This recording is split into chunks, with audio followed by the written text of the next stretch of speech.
Yo.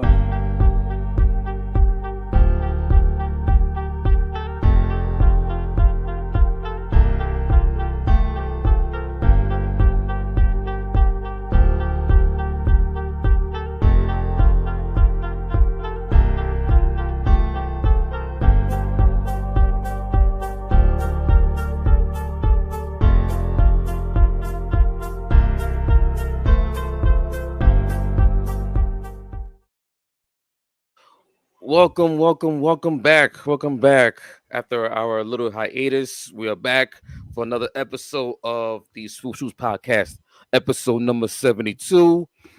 So we got the whole crew back.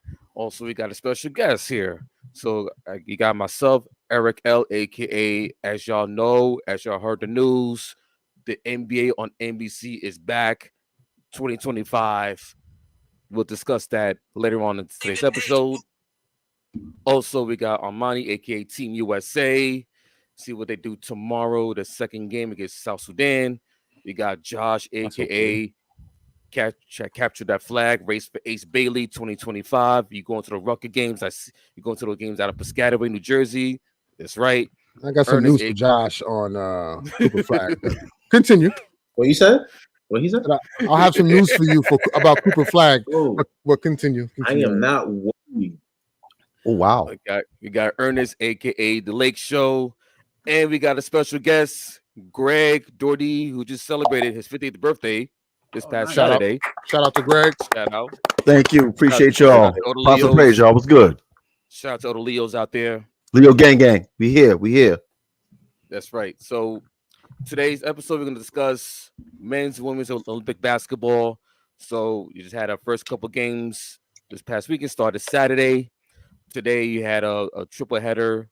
Earlier this morning, you had Spain defeating Greece. Now Greece is in trouble. They're down 0-2 in group play. You had Canada, who had a strong game from RJ Barrett, 24 points. I'll see my coach. Australia by 10. Shout out to Jody Fernandez. He got none of those guys on that Nets roster. We got one. And but the game of the day, France and Japan. Japan had a 4-point lead at 84-80 with seconds to go. France trying to make a comeback, gets fouled, makes a three-pointer, and they forced to overtime. And once overtime, Victor Wembanyama took over, basically outscoring the whole Japan team. But it was close. Rudy, I needed 10 points, bro. That's all I needed, bro. Shout out. That's all I needed from you, better than Rudy points. It's crazy. But the reason why I went with Rudy 10 points because ain't nobody on Japan's side that's remotely 6'10". Other Watanabe and wait. Can I just say this? Can I just say this real quick? And I posted this on my Twitter today. I would like to trade Rui Hachimura for Hugh Watanabe. We need a center. That's the wrong. And he was blocking these 7-footers. He was definitely in the paint, like he was representing hard body. Yeah, he was. And we also cannot forget. And we need that point guard too. We also can't forget Giannis, buddy. Giannis, kind of smoking some free throws against Spain this morning, and as he always does. Had a game-tying three wide open. Mind you, the 3-point line is closer than it is in the league. Some things never change. Yeah, and that was a huge loss for Greece, losing to Spain, and in which Spain was the underdog in that game this morning. Well, it's funny you mentioned that game because let me ask y'all a question. I mean, I'm new here, so please my apologies. How tall is Giannis? Like 7 feet, like 6'11". 6'11". He's a 6'11" with like a 7'8" wingspan, something ridiculous like that. And he is what the second tallest person on the squad. Yeah, I think so. Yeah, I think Papa Giannis is the tallest player. Okay. So that being said, Spain had 1 7-footer, correct? Spain has no, they have they have I'm sorry, 1 center footer that you have to pay attention to. They have well, it's Santi Adama is a 4 really, and then they have Hernan Gomez who's the 5. Hernan Gomez, yeah. Okay, so and Santi Adama has been chilling lately. So Hernan Gomez was in foul trouble, right? Yes, he was. Why the fuck was they in the paint? Beats me. I don't know. They were shooting hella threes. And I'm like, dude, go to the basket. Just go to the basket. Giannis had 2. I mean, like I said, I'm new here. I just want to make sure. Like, and it was like, dude, do that all game. That's all you got to do. You do that all game, and you'll win. You'll win the game. And they just started chucking threes, and I was like, that's exactly what Spain wants to do. They want you to shoot because they're good shooters. And they can afford to shoot and miss because they know you're gonna copy them, and they can get the rebound and do a fast break like they did for the majority of the game. Yeah. Mm-hmm. Yeah, it's. I don't understand it. Again, like we know how we feel about Giannis, right? Like, Giannis is a great player, but like when you look at the stats, think about this. Greece shot 35 threes, and they only made 12. So they shot 34% from 3 as a team, while Spain shot 48% from 3, and they shot 4 less threes than Greece. They shot 31 threes. All right, 2 questions, real quick. It makes no sense. Oh no, I can solve this. I can solve this mystery right now. And to put a cherry on top, Greece shot 60% from the free throw line as a team. So with those numbers right there, that's telling me 3 things off a rip. Even from watching the game today, they have 2 legit guards on their whole squad. Yeah, that can actually make a bucket. Yeah. They ran no plays for them at all. The thing is, they don't run play. Like, if you really watch them, and again, like, yes, there was some screen action that they do, but majority of what Greece does is Giannis, here's either the ball at the post, which Giannis doesn't have a really good post-up game, or Giannis just go, downhill every time. Just goes bully ball downhill, and you'll get to the rim. And it's just like Giannis took 17 field goals. He made 12. He had 27 points and 11 rebounds. The next leading scorer was I don't want to butcher his name. Totolio Poluis, right? Another guard. He was off the bench. He wasn't even a starter. He had 14. After that, no one else had double figures. Meanwhile, for Spain, you had 1, 2, 3. You had 4 guys in double figures. You know what I'm saying? And these guys shot 85% from the free throw line versus 60% what Greece did. That's the game right there.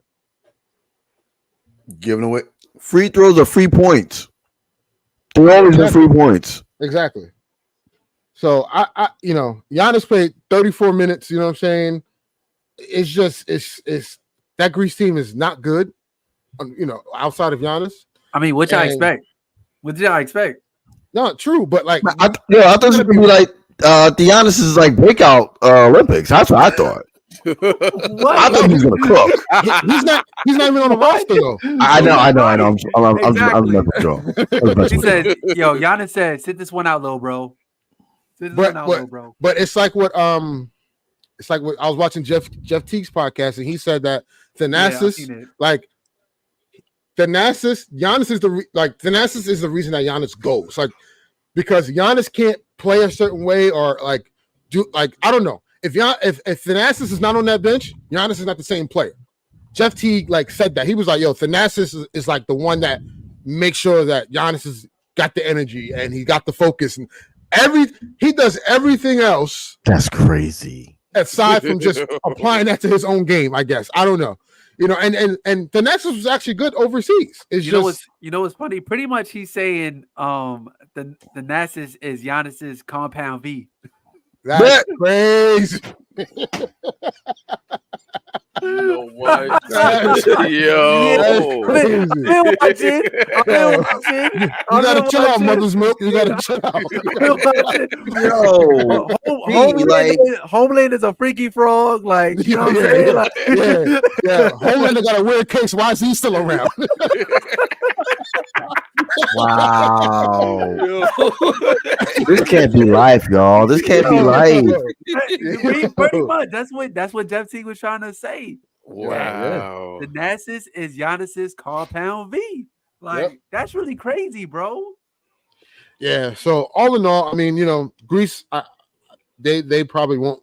It's done. They're done. They're done. Yeah, they won't be advancing to the to the medal games, but it is what it is. Next game we had was Canada versus Australia, which expected outcome. Yeah, expected outcome. What I noticed though about Canada low-key front runners, low-key. Oh yeah, you can when they get up to, if you ever notice their mannerisms when they get up to a certain point in the game, they're just talking, and it's just like, yo, where this energy at when the big boys coming to town? A lot of people do that. When the shoulder shrugs coming to town, you know what I'm saying? But RJ Barrett was a standout today. 24 points, 3 for 6 from 3, 7 rebounds, 5 assists. Kind of did everything. SGA was in foul trouble early. He had 2 fouls in the first quarter, which made him sit for a while. Lou Dort was also, just a pest on defense. Again, like as he always has been. Yes. Yeah, but I do have to say, Australia fought the whole game up until like the fourth quarter where Canada pulled away. Jake Londell has been a standout thus far. Josh Giddey, he also got a weird case. Why is he still around? He been playing well. Finished with 19, 7 and 6. 7 for 14 from the field. Apparently, it was child's play for him. Yeah, 3 for 7 from 3.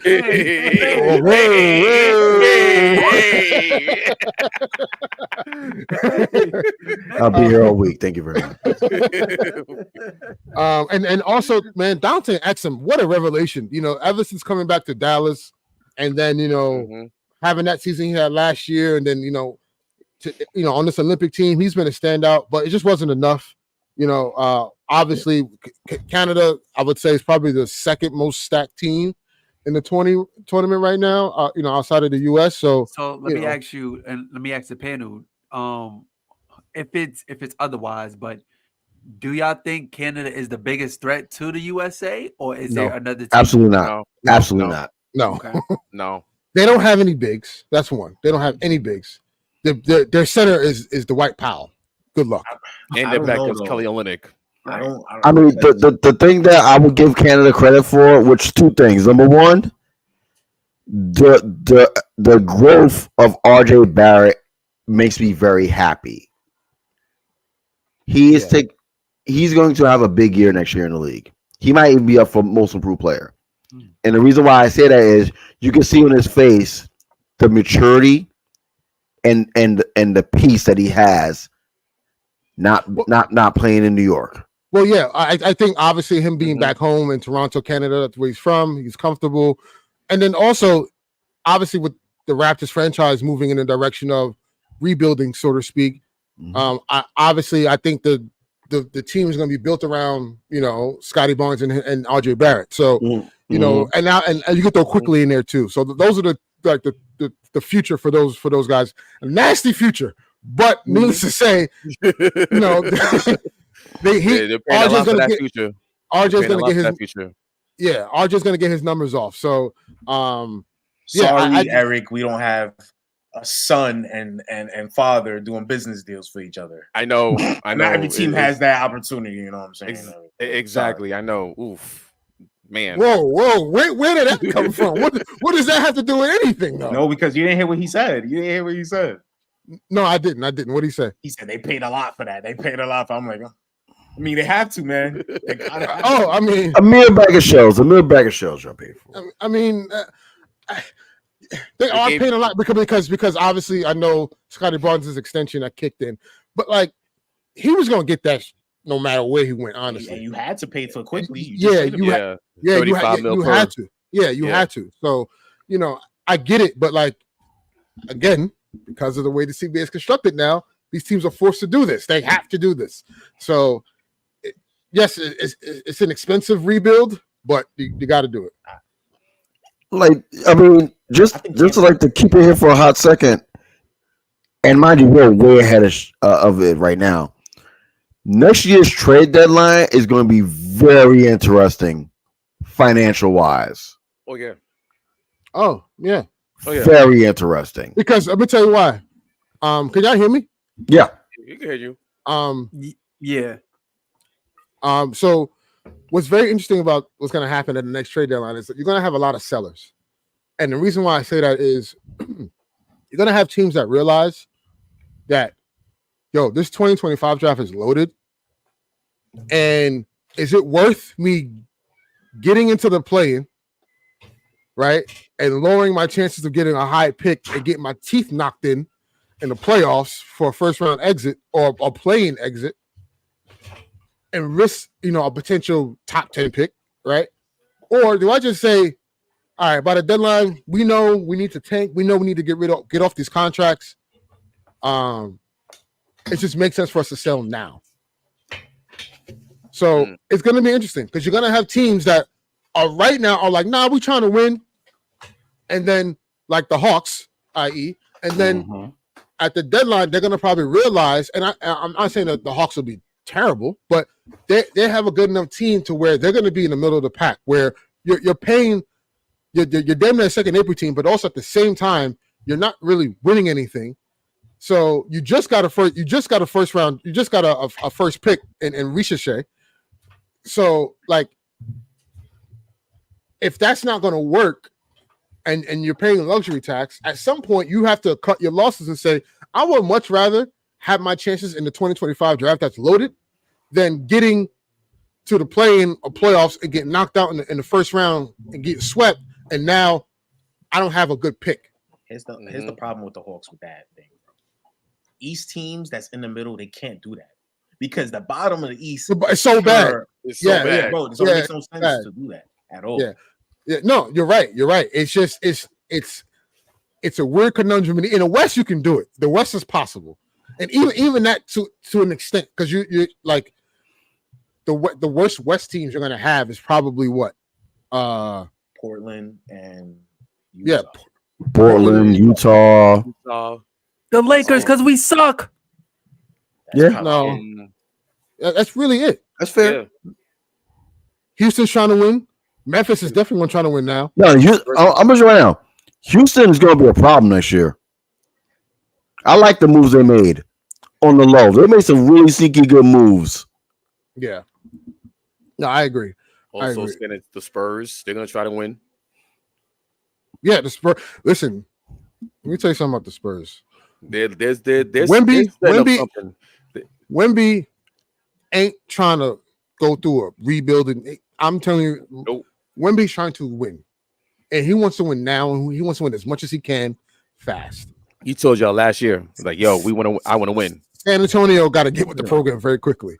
Because what they're trying to do is take the long approach. Let's rebuild properly. Let's make sure we get good draft picks. Let's make sure we get the competent players around Wemby. And Wemby's like, hey, there's stars that want to come here and play with me. Make it happen. I don't care what you got to do. Make it happen. Right? So it's going to be interesting to see. Josh, I know you had something on Canada.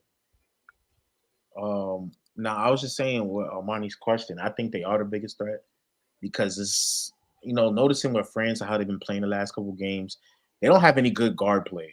And that's a problem in tournaments like this. If you don't have any guards that could actually set up, that's actually like good. No offense to the point guards that they have on the team right now, but their best point guard actually isn't playing in this tournament. Just like Spain doesn't have one of their best young prospects playing. Yeah, facts.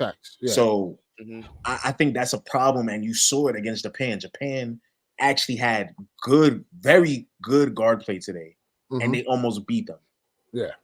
So it's just like, that's why I think I'll put Canada over France, even though France got the height, but that completely doesn't matter if I think Shea and those other guys negate that. Yeah, I think when you look at matchup wise, right? Like Shavonte. I just found out last week that his full name is Shavonte. That's crazy to me. We were talking about that place. You didn't know that? Yeah. Did not know that. It's Shavonte, yeah. That's the blackest name ever. Shavonte. Remember that kid Pillar skit with the freaking of the Pro Bowl. Yeah, man. Aaron. I think to your point, Josh, with Canada, and also Canada has obviously they have the most stacked roster outside of the US, right? As far as NBA ready guys who are not just like bench guys. These are guys that are all-stars, on teams that actually make it like important role. No matter what you say about Dylan Brooks, he's an important role player. Like whatever you say, like I wouldn't mind having him on my team. As annoying as he could be, but he's an antagonist is what you need on squads like that. So, and again, it's only 5 fouls, right? Dylan Brooks can get under any one of those guys' skin, and it could get real ugly real fast. You know what I'm saying? So like with France's issue is they have 2 bigs, but one of those bigs are not offensively centric, and the issue is that the same way the USA plays Jokic, right? They can do the same thing with Wemby. So, all right, AD and Bam and Embiid. To match that, yep. You're gonna have to match that production and hold him down. Yeah. And then, all right, Rudy, let's see what you can do. Whole lot. And we pretty much know how that's gonna end up, right? So yeah, that's almost it's funny how no matter where Rudy goes, he gets played off the floor. But Rudy's just be stealing money, man. Like he just be straight stealing money. So I think that's Francis's issue versus where now Canada can actually go small and they can get out and run. The advantage is the USA has Bam and AD that can help kind of negate that. But now the guard's gonna have to defend. Obviously, you got Drew, right? But outside of Drew, maybe Derek White, they're gonna target Steph Curry. They're just going to. As they should. They're just going and I love Steph. And that's what I'm saying. That was, and I know we're gonna get to that point, but that was like some of my issues watching last game when they was running the 3-guard lineup. That was my issue with Steve Kerr. Like, why do you have Derek White, Drew, and Steph Curry on the court, and you got Tatum on the bench? No, I was like, I tweeted this out, and I was like, yo, his name from now on is Steve Ham. Same way Darvin Ham used to coach. That's not fair. It's very fair. Darvin Ham would have literally Austin Reeves, D'Angelo Russell, and Gabe Vincent on the floor at the same time. Dennis Schroeder. Dennis Schroeder at the same time. I thought that was okay. He started. People forget. He started Patrick Beverly and Russell Westbrook at the same time. You got that. I forgot about the Patrick Beverly was 2 shots. I forgot about that. Yeah. Suffering right now. I'm also say this. Josh, they're suffering right now. I'm also suffering right now, Josh. And look, I don't understand the struggle. I don't understand the struggle. I feel the trauma in this podcast. I feel the trauma. Yeah, I'm so sorry. Absolutely. And one thing I'm gonna say is like, our lineage of Team USA, we're known to like assert our dominance and stuff like that. Like the Dream Team is kind of like the pinnacle, the peak of like us asserting our dominance against the rest of the world. Can we stop calling them that, please? Can we stop calling them that? What you mean? I have an issue with the 92 consensus. This is not the Dream Team. Let's talk about it. Because as dominant as those guys were, and don't get me wrong. Here we go. Here we go. Let's talk about it. As dominant as those guys were, and those were the top, I would say 12 players. Say that again. Say that part again. 12 players in the league, right? Because it was all of them was all NBA. All of them. Every single one of them was all NBA guys. Already Hall of Famers, right? Pretty much, Hall of Famers. Yeah. Except for Christian Laettner. Christian Laettner was the #1 collegiate player of college that year. Yes. So go on. I'm gonna let you cook. My only issue that, like, when people talk about the dominance, yes, there was one who was supposed to, because the best international player at the time was Tony Kukoc. And they made him look like Adam Morrison when he got to the league. Wow. Like Gonzaga. That's nasty work right there. You cannot compare Tony Kukoc to Adam Morrison. That's nasty work. How dare you? Not me defending a white man on a basketball podcast. That's horrible. Come on, B. That's nasty. I'm just saying. There was less than 10 NBA players. Okay, and that's where I was going. And now there's over 60 players in this tournament that are in the league. The talent is different. It's different. All I'm saying is, listen, the dominance was great. They did dominate, and it was phenomenal to see. I'm just saying, like, I just hope we just stop with this, like, oh my God, just because the USA is struggling, they don't look. It's just, bro, the world caught up. It's okay. Yeah. Like, that happens throughout life. It's part of attrition. It happens. Okay. All right, I'm gonna ask you two questions. I'm gonna ask you two questions on this, and I'm gonna leave it alone. It looks different. Are these the best 12 American-born players in the world on Team USA? Absolutely. No. I rest my case. No. Of course not. Of course not. Because we got. And if you were compared to the '92 Dream Team, even those 12 on there, and I'm giving Leitner a pass. They still were 15 other people that were better that should have been on that team. Wait, so some will say the same thing about 2008 and 2012 too. 2008, I'll give you. 2012. Wait, 2012 was a mellow year, right? 2000. Yeah. Both was mellow year. Both was mellow year. But the one that matters, the mellow year when he was cooking. That was 12, right? That was 2012. Yeah, 12 was a phenomenal team. Yeah. 2008, we had 2008. I think to me was like the peak of all their powers, though. Like the KDs, the LeBrons, Kobe. KD was in that peak. KD was in that peak. No, not yet. No. He made the finals that year, though. Not yet, though. But he made the finals that year. 2008. He was MVP in 08, wasn't he? No, not KD. No. In the league, yes.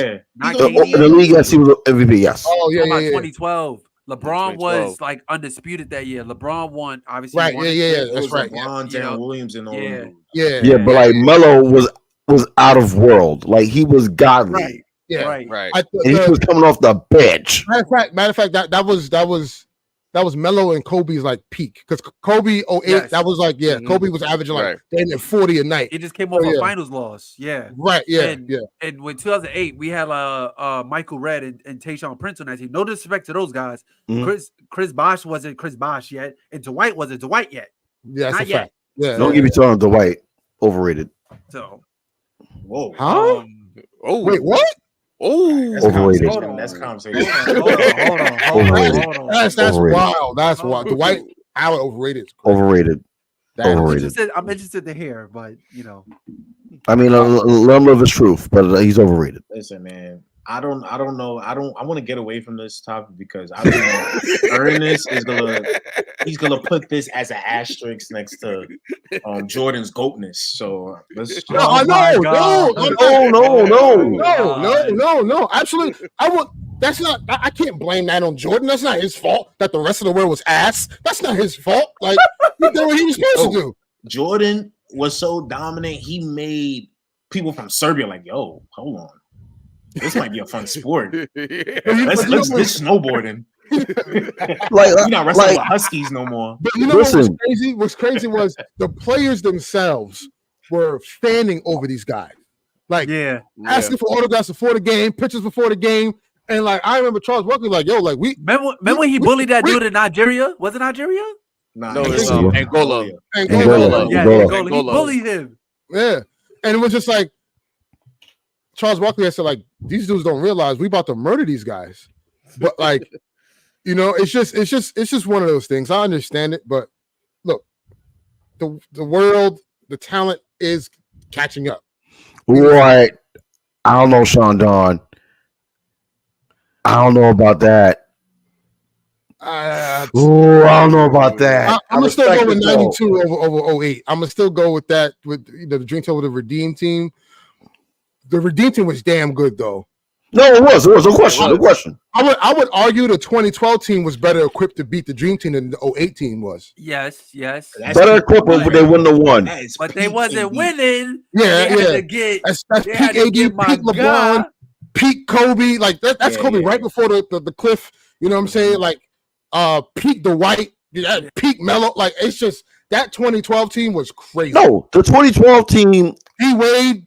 Outside of the Dream Team 92, that's the best Team USA roster. Yeah. Outside of Dream Team. I'll stand on that hill. I will stand on that hill. Lose with I will stand with the big because they had Boozer, right? They had Boozer. Yeah, they had Boozer. No, Boozer was on that team. It was Tyson Chandler. It was Tyson Chandler and Dwight Howard was the two bigs. Yeah, but that's the bigs you need. Yeah. Because like the bigs. So the bigs of '92 was Patrick Ewing and who else? Patrick Ewing.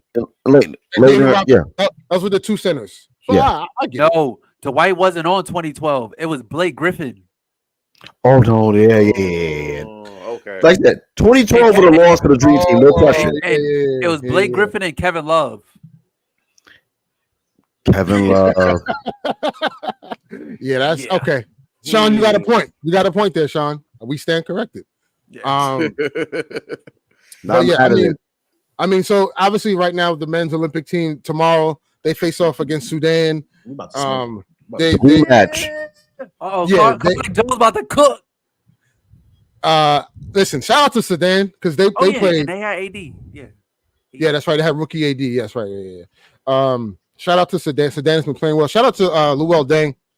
He's been funding the Sudan team out of his own pocket. Like, correction, the Lakers have been funding the Sudan team. Yes, exactly. Yeah. Exactly. That's exactly what it is. Too soon? That's exactly what it is. Well, no. You good? No, he's been off that contract 2 seasons ago. Why do you think they got here? I'm just saying. I'm just saying. The Lakers fund a lot of things, like the rest of the league. But I don't know, y'all. Y'all see 96? Hold on, just stop. 96 was a good team. It was a damn good team. Yeah, 96 was good. Yeah, Shaq, Hakeem, Karl Malone, Scottie Pippen, David Grant Robinson, Hill, Charles Reggie Barkley, Miller, John Stockton, Gary Payton, Reggie Miller, Grant Hill, Penny Hardaway, and Mitch Richmond. 3 shooters, all bigs, all wings. They can go against this team right now. Yeah. And probably beat them. Call it a cap.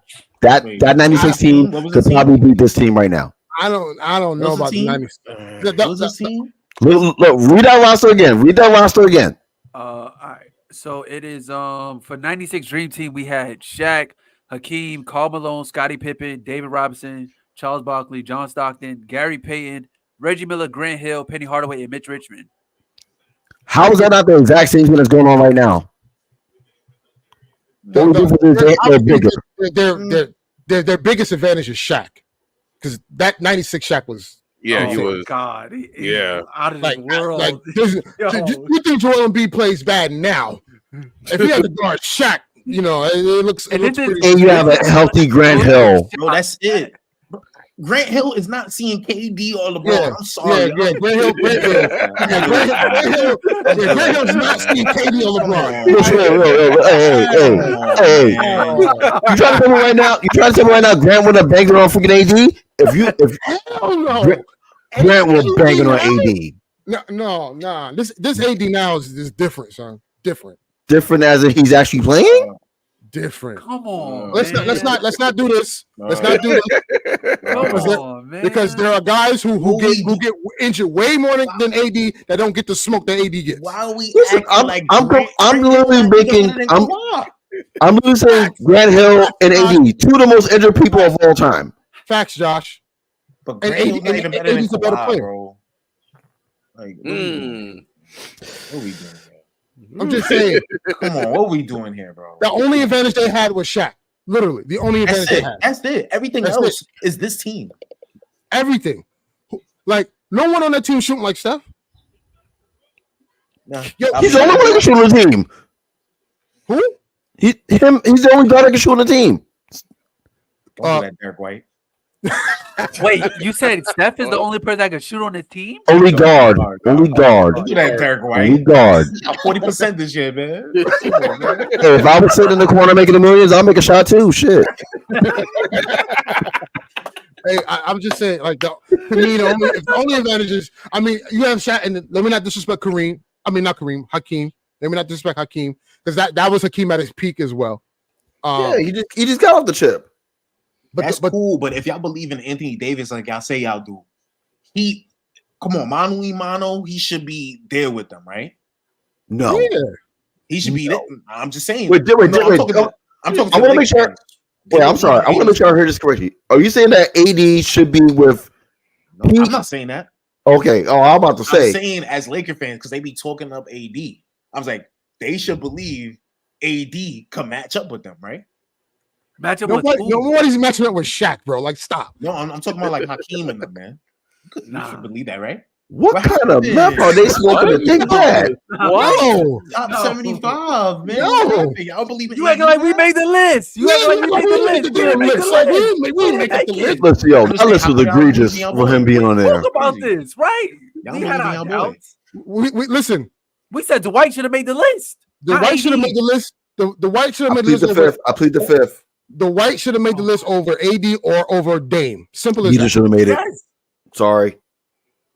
And honestly, I would rather have AD and over Dame. Dame shouldn't be a top 75 player right now. No. Yeah. He hasn't done anything. What has AD done? Who? Other than get the ring. Who? That's important. I'm sorry. That's important. Multiple time All NBA, multiple time all time defender. That's Dame. That's Dame. Go on. Dame has not been an all time defense at all, not once. Oh, I give you that. He don't play defense at all. AD was the only player this season was the only guy to be on All NBA and all NBA defense. The only guy. I'm not gonna lie though, Ernest. In the league. To be fair, I'm gonna be fair though. They both in the same draft class, and their careers is kind of accolades wise is kind of comparable. It could be like, who's better in this class? Anthony Davis has more accolades than Damian Lillard. Stop that nonsense. Not by a lot. Yes, by a lot. Look it up. Look it up. He has more All-Star appearances, more All NBA first team, second team, and third team, more All Defense first team, second team, and third team. Hold on. A champion versus AD. All right, I'm gonna throw a flag on that because you just compared All Stars. Okay, we got to eliminate the All Star appearances. All-Stars, bro. Yeah, we got to eliminate the All Stars. What's the All NBA? I got you. Not All Stars. One chip compared to Dame 0. Why you throwing the chip in there, like, bro? Because that's how. I'm reading in the website. 75. Yo, Josh, stop that, bro. Stop. You gotta stop that, bro. All right, sorry. Wait, all right. Up there. I'm not reading that. All right, sorry. Let me ask this question. Go on. Okay, don't forget the bubble MVP then. If y'all can look, don't forget the bubble MVP. Yeah. Okay, look, first team Wasn't AD. that Devin Booker? All NBA teams Dame. First defensive team AD. All defensive teams AD. Block leader AD. Rookie of the year Dame. Block leader. Yeah, block leader. Yeah, there's a trophy for that too, buddy. Oh, look. Okay, we included rebound leaders too, man. Points. Dame is a little bit more.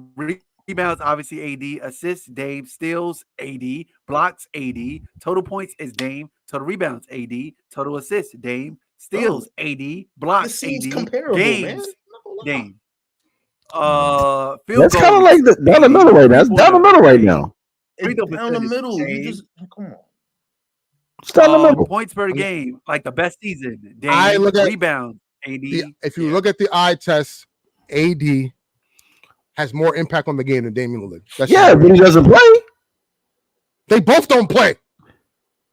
How many? All right, no. Can we go to total games? Now, can we go to total games? What are we talking about? Well, how can we get to an AD conversation? Like, I don't understand. Every episode we do this shit. I don't understand. No, wait. Well, you said the eye test, and like my eye test is I need to see you play, and that's crazy. This year was a great year for him. He played. Now Dame don't play games now, y'all. I mean, clip that. Crazy. Oh, we need to clip that. Yeah, clip it, save it, send it out, send it to him, DM it to him, whatever. don't care what you got to do. I'm happy for him. He played. I'm also salty that Dame didn't take the Godfather talk seriously, but needless to say, Dame was going through a lot this year. Respectfully, there was something else that I wanted to talk about, but I feel like I know everybody's opinion on here. But why not? Right? It's content, right? So Joel Embiid came out and said that he's the most hated player for Team USA. I ain't trying to hear him, bro. And he don't know why. Nah, he know why. He know it's why. No one cares. I understand it. He know no one why. cares.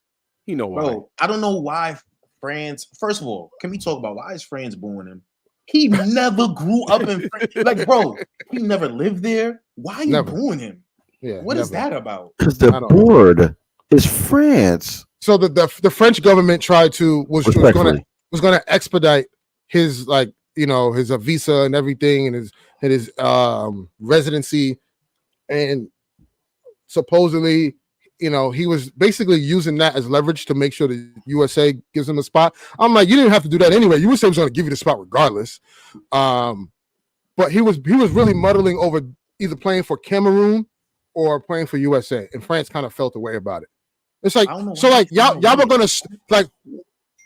I'm confused. So y'all would have had Joel, Wemby, and Rudy. Weird. It's weird, bro. Yeah, like, huh? I don't know. Doesn't make sense to me. Honestly, though, Joel Embiid, your performance has been really, really, really bad, really trash. Like you're just depleting the momentum of the game. And I just wish Steve Kerr would just come to his senses and not play this dude. Honestly, I got to, but don't. I think the biggest issue with Joel on this team is the pace, because you have he has to run. The offense is so like his offense is so like centric that you have to give him the ball and everyone stands around and looks right. So and post, it slows up the game. I said this when AD and Bam are in the game, it's a totally different pace. P and all. That's so it's I don't know, man. Like if he's not putting up those and another issue is FIBA doesn't ref the same way as the league does. So thank God.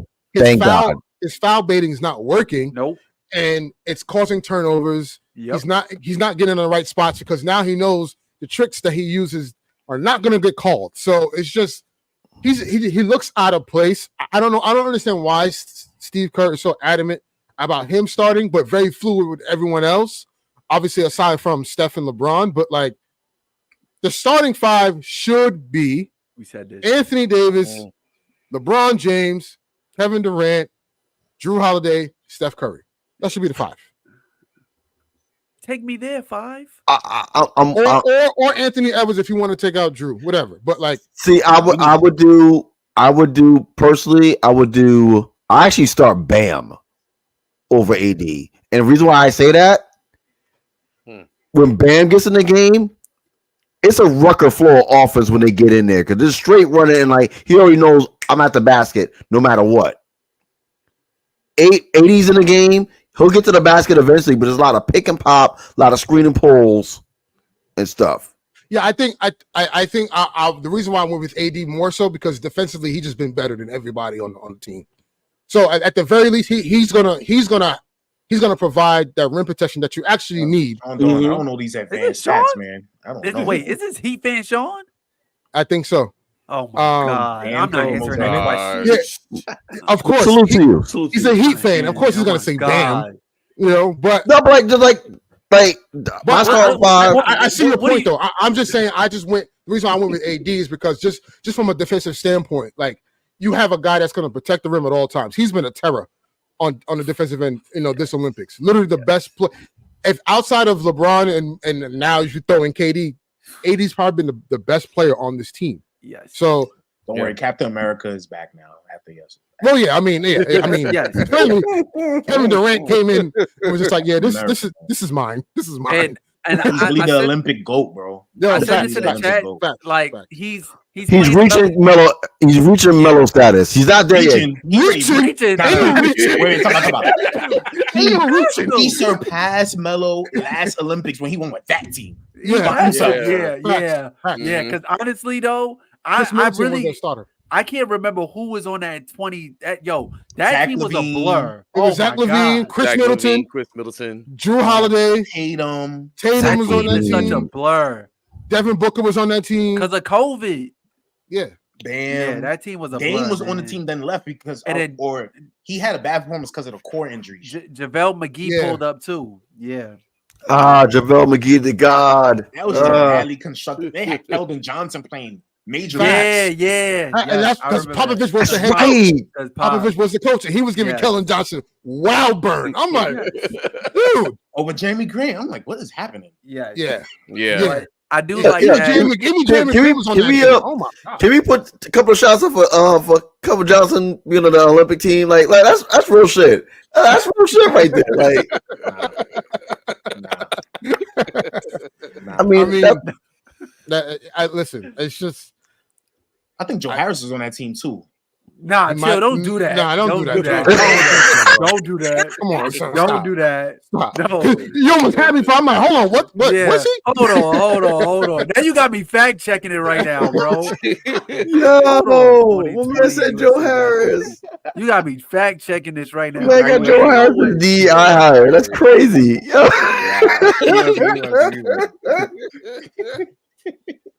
There ain't no Joe Harris here, man. Nah, you wildin'. That team was just so much of a blur. You could just believe it. You will name a random. Like, that's what I'm saying. Yeah. Exactly. Like I said, that's when KD became the GOAT, bro. Olympic wise, I'm like, yo. Yeah, because he literally carried that team, and like Dame was a complete no show, no show. So, and he was supposed to be like the second best player on that squad, to help carry, but. Yeah, Kevin Durant. Oh, I mean, gosh, this team was not good. Yeah. Well, run up the roster. I'm. Yeah. What was the roster? I need to be reminded. Okay, I got you. So Zach LaVine, Keldon Johnson, Chris Middleton, Damian Lillard, Jason Tatum, Jeremy Grant, KD, JaVale McGee, Bam Adebayo, Drew Holiday, Devin Booker, and Draymond Green. Great, Draymond was on that team. Draymond was on the team. No, because remember after they won gold. KD was drunk. He was like, yo, Dre, tell Bron, I need that liquor. Tell Bron. Yeah. Facts.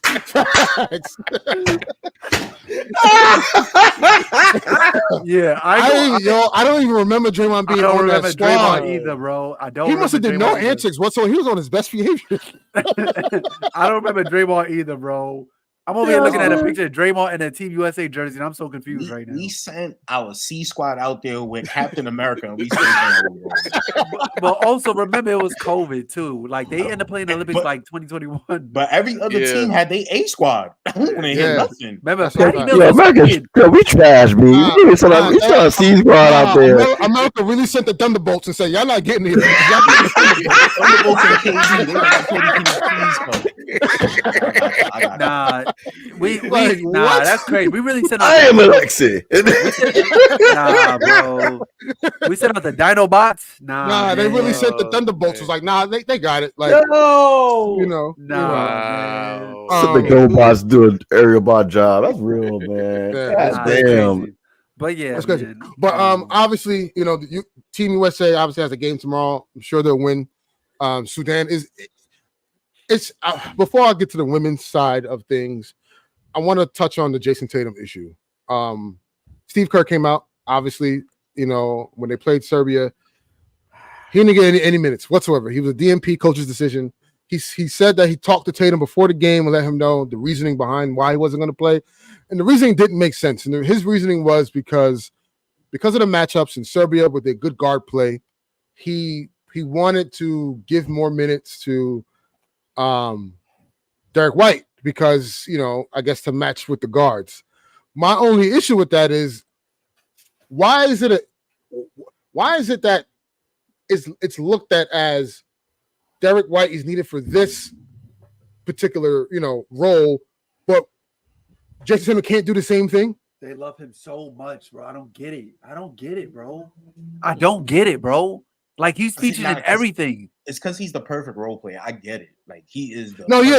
I get it. There was one play where I watched where he literally he hedged on the DHO, guarded the man at the top, and switched over to the man at the wing, and then ran over to the corners to contest the three that was missed. So I get it. He does the dirty work. But to say that, well, he's a better defensive matchup than what Tatum is doesn't make sense to me because what Tatum can do, Derek White can't. But what Derek White can do, Tatum can do. So let me say this: you neutralize a small guard by putting a bigger play on them. I'm just saying.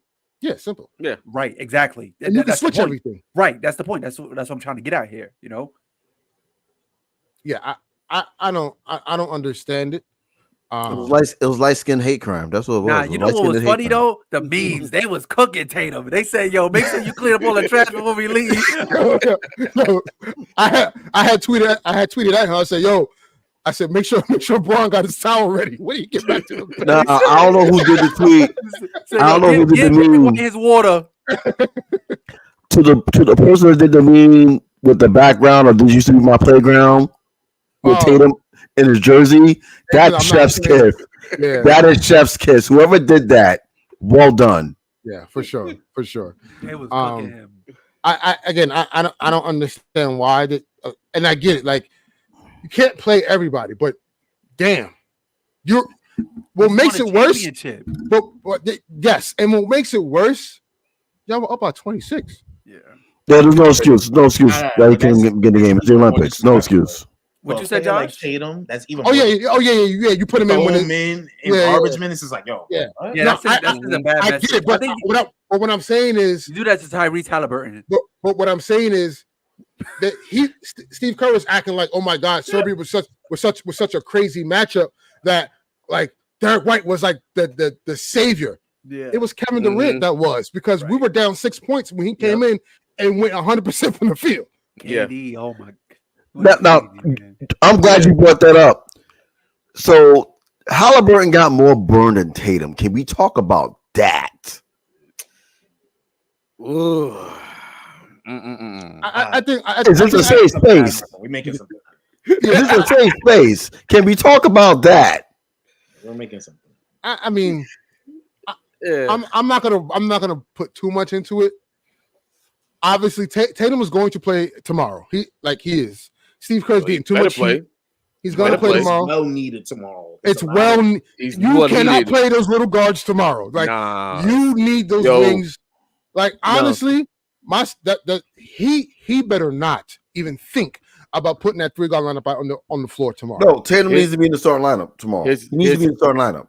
Here's the thing about South Sudan, though. Like I think KD's going to start tomorrow. By the way, he needs to be. He needs to start tomorrow. Like if I'm Kerr, I'm starting Tatum, KD. I'm starting Anthony Edwards. That's my backcourt, and Braun, and then.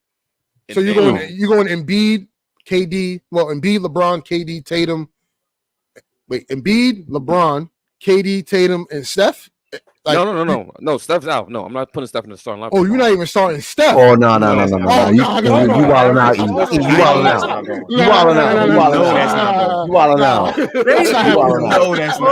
You wilding out. So okay. So wait. If you taking out Steph, then wait. Who's the point guard? LeBron's your point guard? Yeah, I'm gonna put LeBron's. I'm gonna let you know right now. I'm gonna trap LeBron every time he gets the ball. That's KD. You don't only shoot on the tee. Or no, if you go in that route. Yeah, I'm doing. You have to start Steph. Yes. You have to start Steph. Steph creates motion. Here should be the 5. The 5 should be Steph. It should be Steph. It should be freaking Tatum. It should be LeBron. It should be Embiid. If you want to have fun with it, KD. Nah, I want KD off the bench. I want that fire off the bench. Okay. Maybe throw in Anthony Edwards so you can talk his shit and get in their head game. Maybe. But Tatum has to start tomorrow. I don't think Tatum's going to start. I think Tatum's going to come off the bench. Yeah. I think KD's going to start. I think they're going to start him. And I get it. I think it's him coming off the bench provides, again, you're going to have him against their bench squad. So automatic mismatch of firepower and defense. Yeah, automatic mismatch. Automatic. I just think with the matchups now, I think, and with the way KD came out, I think he's going to start KD. I think he's better. I just think he's going to start him. He better. Because I know if I do that 5 that I listed, I know right off a rip, I can bring KD in probably like 3-4 minutes in, sit down Edwards, and just have them cooking, and with the report that freaking KD and stuff have on the court already, they could do plays that they even talked about on freaking practice and run them and still keep the offense flowing. But I think that's why he's going to start. So I think this, and the last 2 games they played 2 or 3 games. They have slow starts coming out, right? And due to the fact, again, Joel Embiid, they're force feeding him, to start the game to get him going, and it slows up the pace of the game. That's why I think they're going to start Kevin Durant. I think it'll be Embiid, LeBron, KD, Ant-Man or Drew, and then Steph and that'll be their 5.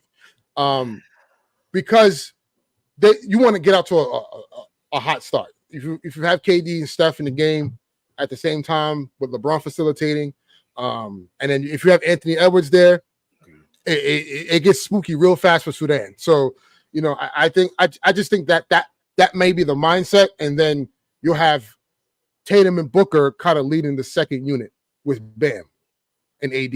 Like that. That's so you can go with that 4, and you could have Drew or if you want to throw in Derek White, whatever, you know what I'm saying. But I think that bench unit tomorrow will be Bam, AD, Tatum, and then you figure out the rest. Either Devin Booker as the other off guard, and then you figure out your point guard from there, and you can interchange from there too. So I can dig it. I was going off on length. Now, I get it, Eric, but there's no way in hell you cannot start Steph. You gotta have Steph out there. You gotta have Steph out. Start. I get it. And Steve Kerr already said Steph, LeBron, and Embiid are staying in the starting lineup. He's not changing those 3 guys out. So, we got to live with that. Lastly, on men's basketball, once you get to the knockout round, get Spain. I'm just saying, they're gonna whack Spain. Spain is not that good. Trust me. I watched them today. Spain is not that good. The one team, not the Spain team back in the day, and not the same Spain team back in the day. It's not the the one team that's interesting to me. Hernandez is still on that team. He got injured today. He got kicked in the back of the head. Olympics. This is 6 Olympics. Yeah, they could have found another suitable point guard for Spain. This is 6 Olympics, yo. Spain's not that good, man. Anyway, moving on to women's, man. Well, no, real quick before we get to women's, I want to talk about Jaylen Brown. Boy. Jaylen Brown tweeted. I need to go grab a kufi. He tweeted out, I believe on Sunday, I think it was. Third eye, man. Because Grant Hill has stated, it's not, he don't believe in people with conspiracy. Well, not. I'm prefacing what he's saying. I'm not stating by fact. Just basically, it wasn't a conspiracy. You can't believe what conspiracy theorists think about how the roster was assembled for Team USA. Obviously, his thinking was, I want to build a team, quote unquote. And to me, that's kind of like backhandish. If I'm Jaylen Brown, because all right, if you're trying to build a team with these, I'm not the typical like team player. Like I can't do the dirty work. I can't, it's just it's a weird dynamic with that. And then so he tweeted back at him, basically was just like, yo, like I've been the president of Basketball Players Association. I know how these things go. I'm not a conspiracy theorist. Like I know fact when I see fact. So I don't know. How do you guys feel about it? As far as Jaylen Brown, does he have a right to feel slighted? Absolutely. He's the Finals MVP, and he's over here watching 3 of his teammates on the squad. Like come on now. Like it's just a weird dynamic. You know what I mean? When the team was assembled, and then like when Kawhi dropped for the team and they picked up Derek White, it was just like that's kind of crazy, Yeah. Not having a Finals MVP on the Olympic squad, like that ain't it, yo. That ain't it. I wonder. My thing is, because if you look at the data, right? 92 Dream Team, the champion Finals MVP was MJ, right? That summer before. 96, you had Hakeem on that team, right? Was it 2000? Who was on the USA team in 2000? Was Shaq on that team? No, he got there in 04. I got you. Hold on. He got there in 04. He was on that 04 team? He's an 04. Shaq wasn't. No. No, Shaq's last Olympic, I think it was either 96 or. All right, so 2000 was Vince Carter, KG, Jay Kidd, Alonzo Mourning, Ray Allen, Gary Payton, Vin Baker, Allen Houston, Antonio McDyess, Sharif Abdul-Rahim, Tim Hardaway, Steve Smith. That was 2000. That was terrible. What? Nasty work. That was Sydney. That was in Sydney. That's when Vince Carter jumped over the 7 foot. Yes. Yes. Right, Yes. The greatest dunk of all time. And then Of 2004. all time. 2004 was AI, Tim Duncan, Stephon Marbury, Sean Marion, Lamar Odom, Carlos Boozer, Dwayne Wade, Richard Jefferson, LeBron James, Amari Stoudemire, Carmelo, and Emeka Okafor. What's crazy? LeBron, D Wade, and Melo. Mm-hmm. And Melo. They were all king of the bench. Yeah, no, not even the bench. They were DNPs. Like Melo. You ever? I don't know if you guys know this story. Melo was actually on the bench talking about Freeman. All right. I don't want to have this. Oh my god!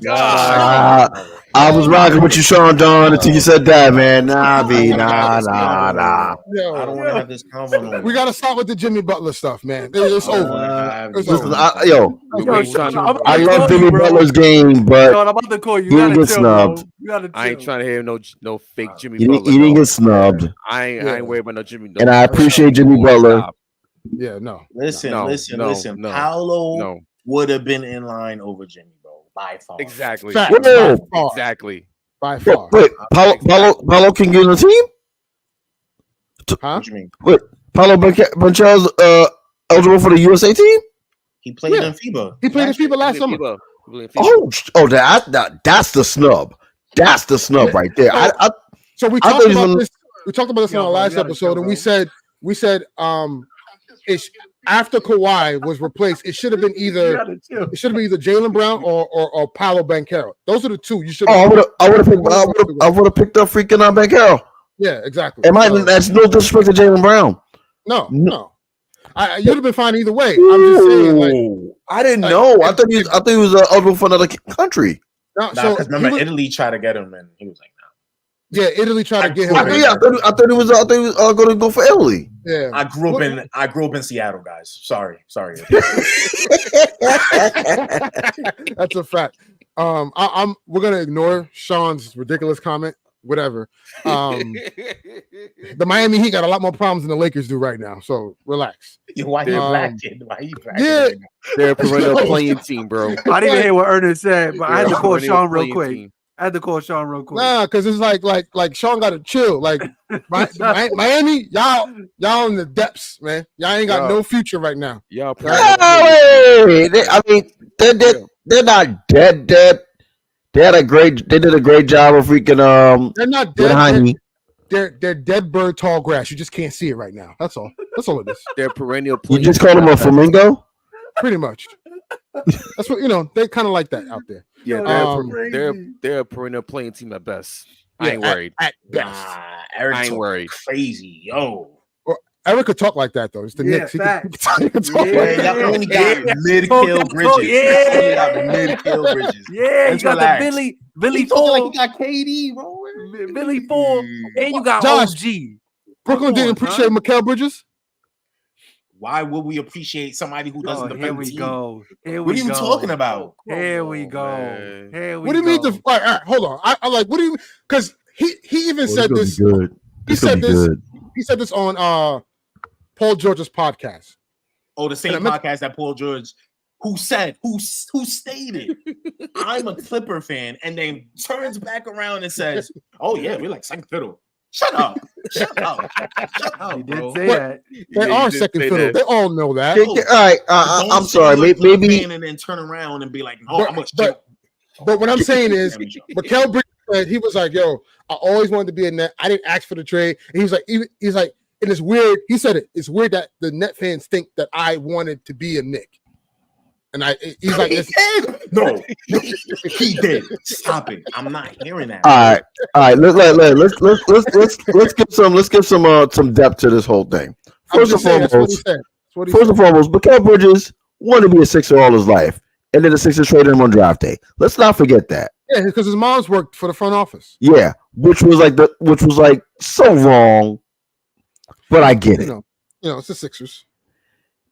Of course, he wants to be with his homies from Villanova.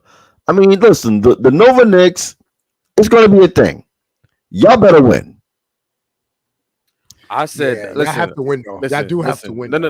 Listen, I said these next 3 years, next 4 years is championship or bust. Huh? You giving that much of a window? Yes. No. Eric, it's 3 years. Bro, no, it's 3 years because of what Jalen did this summer. It's 3 years. It's 3 years. And let me tell you something. And that's a soft 3. That's what to say. That 3 years is a stretch because look at the teams that won that thought he'd cook, but they have the third best. All right. Sean, you're getting me upset. Sean, you're getting me tight. Stay focused. You're getting me tight, Sean. What's the third best trade asset? I need to know because like, Tyler Hero. Oh my gosh! No, wait, Duncan Robinson.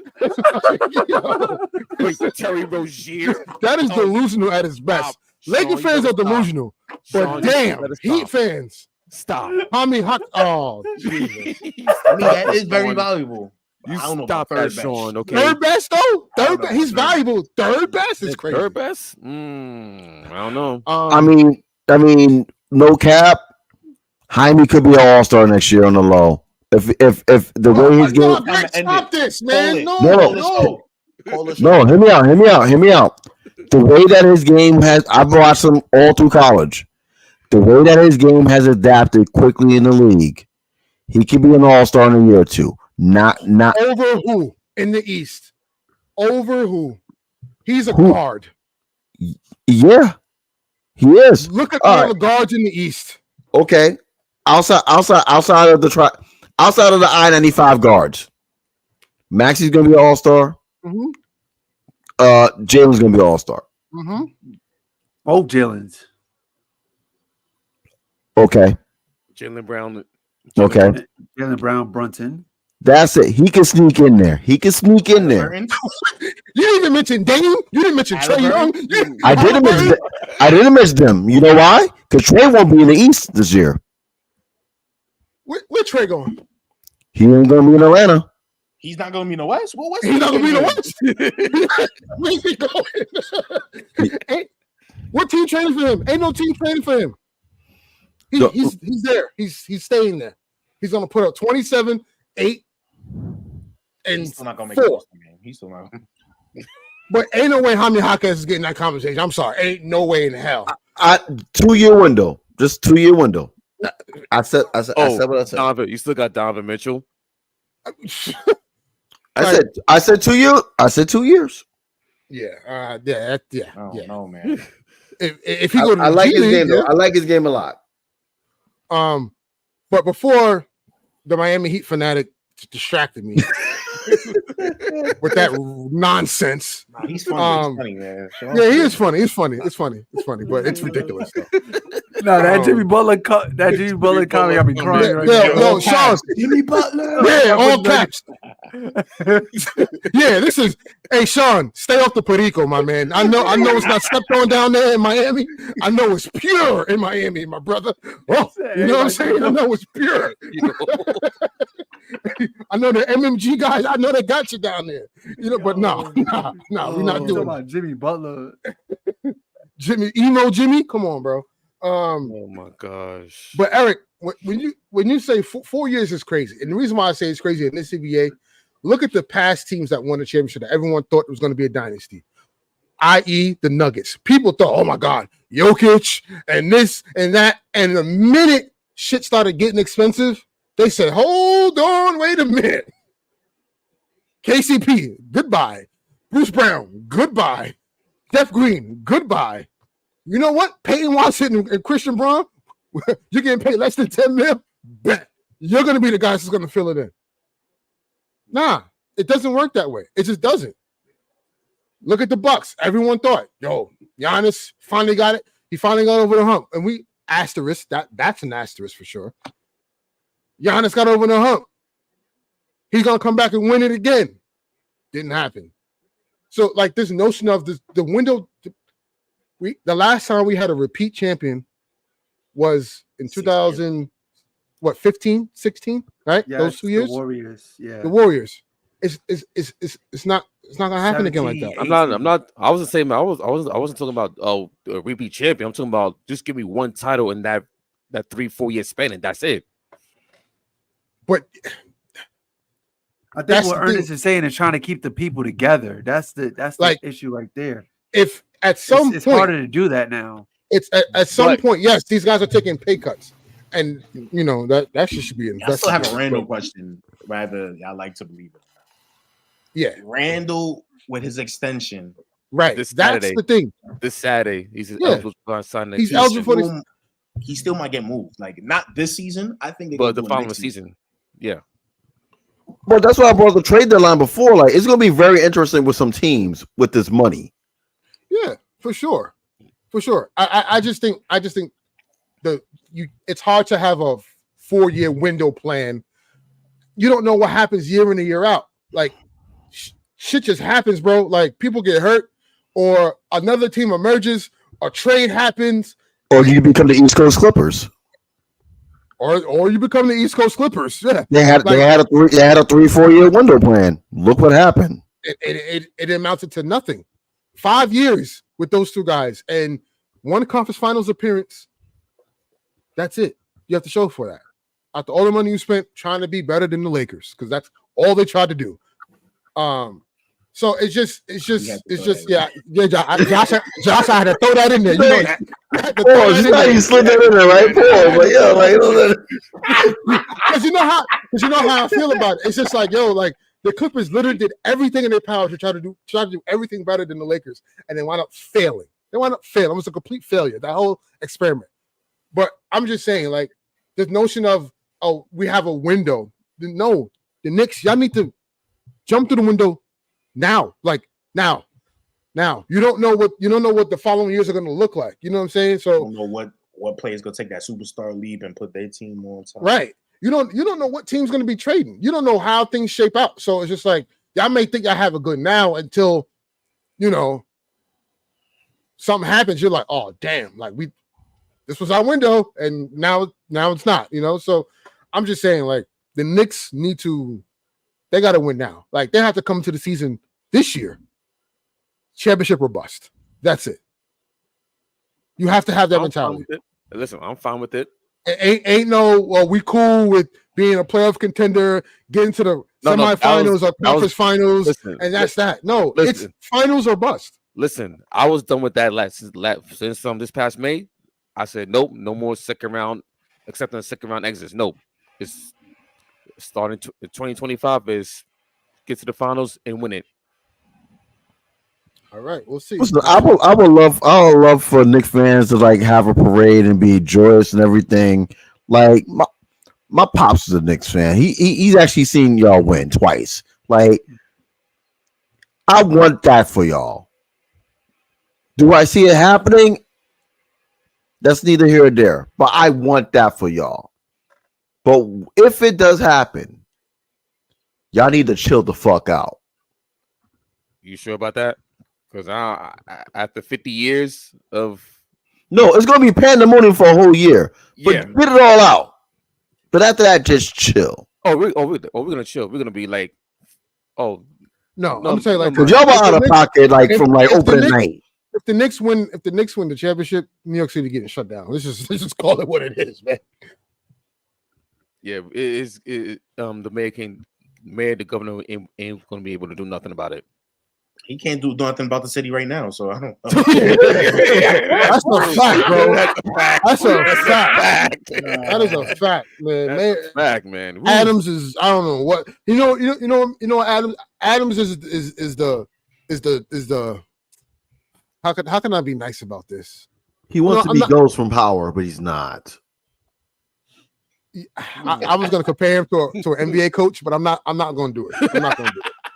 I'm not going to say it. Is it the coach I think you're comparing him to? What coach you think I'm talking about? Are you talking about him or no?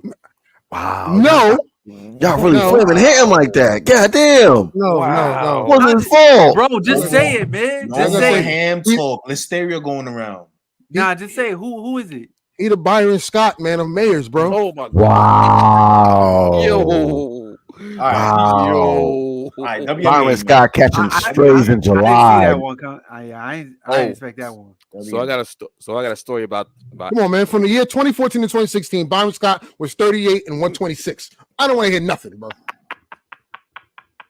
Hey man, I never forget those years. When he was That's our struggle. coach, when he was our coach, we was in the finals, so I don't got no problem with him.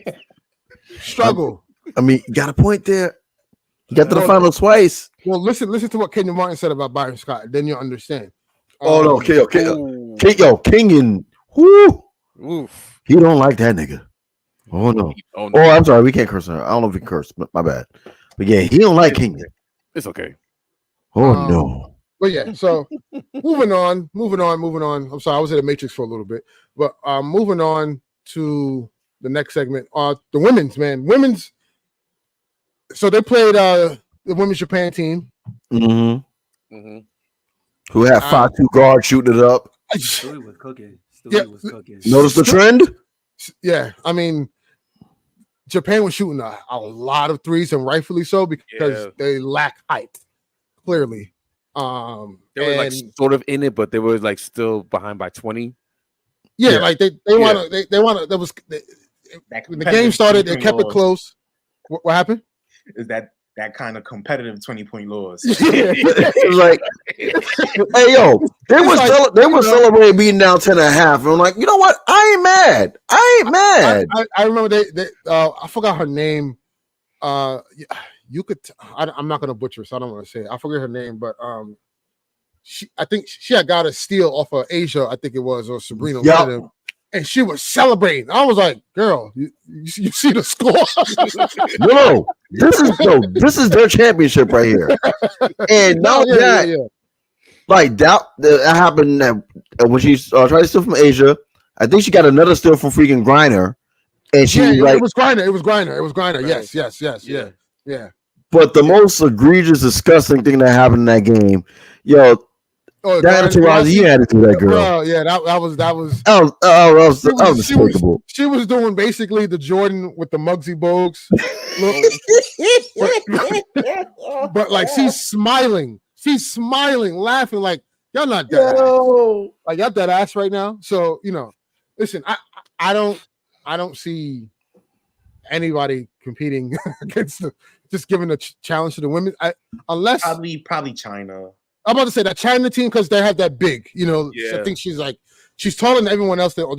I think she's taller than Brittany Griner. She might be. Mm-hmm. I think she's 7'1" like 7'1" or some shit. Yeah, that's crazy, bro. And all you got to just start Brittany that game, and then all right, that's your assignment all night. So, but from the rest of the makeup of the team, I don't see Team USA, the women's side, struggling at any point. Of the no, they ain't losing. They ain't losing. The fact that they lost to their peers back here. Yeah, that was fuel to the fire. That was fuel to the fire. Yeah, it was a little concerning. And there was also. I was concerned. They're playing against their competition. You're right. There was also a little bit of. Let me show you this. Let me, because Arika Gumbawali, she should have been on the team. I loved it. She came out on Shannon Sharp's podcast and said it was politics involved as to why she was not on the team. So she was basically going out there telling like, y'all made a mistake. Obviously, Caitlin Clark should have been on the team. Angel Reese should have been on the team. Nope. So, Ernest, I'm gonna ask you this question, right? So if Caitlin deserves to be on the team, I know. So who you taking off? I know. You're asking who do you take off? Yeah. Mm-hmm. It's like tough. She doesn't be. Her and Angel does not deserve to be on that team more than Anika did. I'm sorry. No, of course. Yeah. I'm just saying, like, those three though are still cream of the crop of the league. And mind you, there are 5 people way ahead them before they get on that America. America. That's a new nickname. Look, LeBron. Hey, look. hey, I'll vote for her. I love me some Asia. You better chill before Bam Monte come get you. Yeah, chill. Yeah, that's Bam. You know what I'm saying? Wait, they're about to build another shot. Wait. What'd you say, Josh? That's what D-Wade was calling him all game. Bam Monte. Right. I was Bam Monte, because he hit a 3. He was like, yeah, it's Bam Monte. I was like, all right, we know you. Get Dwayne Wade off commentary, man. This is a PG show. I was gonna say something crazy, but you hear my boy. Show. You hear my boy. Noah Eagle though. Yeah, he's good. He's good. I know Iron's proud, man. I know Iron is proud. He's always been a real one. You know, just like his dad. I was like, wait, he sounds just like his dad. It's crazy. Yeah. That wasn't Iron.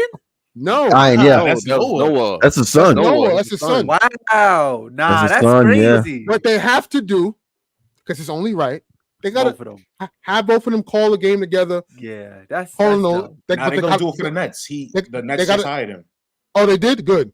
So what they need to do is make sure they're both calling the game when they're playing the Lakers, because it's a full circle moment. You know they're gonna do that.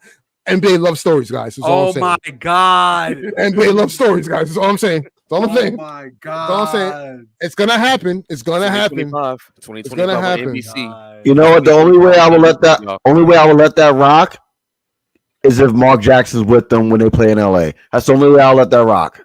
That will be pure full circle. Yeah, I mean, yeah. If Noah, Iron, and Mark is in the booth calling that Lake in that game, that will be full circle for me. I will watch that. Yeah. Hand down, man down.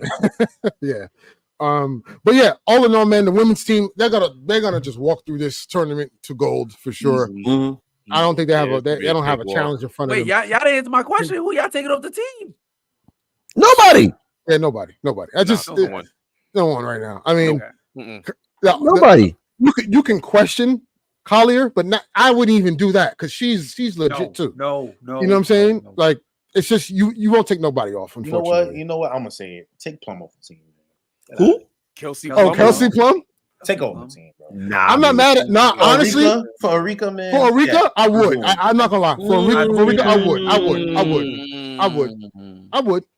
I would. Do you think? I mean, do you think that Kelsey Plum gets the nod because of the team that she's currently on? Like, because of it. That's a big factor. I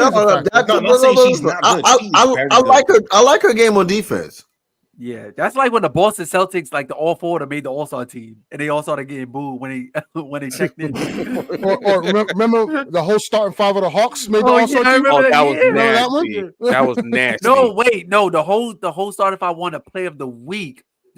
Kyle Korver, Al Horford, Jeff Teague, and DeMar Carroll. DeMar Carroll didn't make the All-Star team though. DeMar didn't make Play of the Week. Play of the Week, yes. Play of the Week though. And I was so confused. I'm like. Wait, that was probably ISO Joe, right? Nah, this is that was after ISO. I was after Joe Johnson. Yeah, Joe Johnson was in Brooklyn, I think, at this time. So that's natural work. That team won 60 games. 2015 Hawks. 2015 Hawks. And then they ran into LeBron. Yeah, Conference Finals got swept. It was a no-show. Yeah, Jeff Teague said he pushed LeBron. Yeah, he's like he pushed LeBron on purpose. He said he turned his ankle so bad, and swole up, and all he did was just retie his shoe, and he dominated the rest of the game. He said he did something like this. He's like, what does this do to alien? It's insane stuff. Lastly, before we end the show, want to talk about the new NBA and WNBA TV deals. Obviously, with the NBA now moving away from TNT and moving away from inside the NBA with Kenny, with EJ, Kenny, Shaq, and Chuck. What the LeBron said now is about damn time. Now they're moving into a new era of broadcasting with basketball with NBC revitalizing that nostalgic time. They will be bringing back the music as well. NBC to confirm that. Why? Yes. And now Amazon has a stake into this, and it's going to be interesting to see because I have also the this like the programming schedule that they're gonna have for each Also, it was announced that Mike Tirico would be one of the head announcers. Yeah, of course. NBA. He does the football stuff. So what you're gonna have is for ESPN. He's not black. Why is he doing the NBA? He's not black. Wow, that's crazy. That's crazy. Was that a DEI decision? Hey. Affirmative action works in mysterious ways, brother. Apparently. So ESPN will have the same Wednesday games. They also have Friday, Saturday, Sunday. They're also going to have Christmas and the last day of the season. Okay. They're going to get the first and second rounds of the playoffs. They're going to get the conference finals and the finals. They won't get any playing games, though. ESPN will also have the draft lottery, and summer league. NBC will have games Monday and Tuesday and Sunday. And then they will have also the first and second rounds of the playoffs and the conference finals. No finals games, and NBC will exclusively have the All-Star game. No other network will have the All-Star game but NBC. Then Amazon. Also they're gonna have All-Star Saturday night, right? No, they're not. Oh, they're not. Oh no, they are. They are. Yeah. So everything All-Star would be NBC. Yeah, that makes sense. Yeah, that makes sense. For Amazon Prime. NBC's on the Peacock? Yes. Yes. So you're basically paying for the All-Star weekend. Got Somebody said stream East. For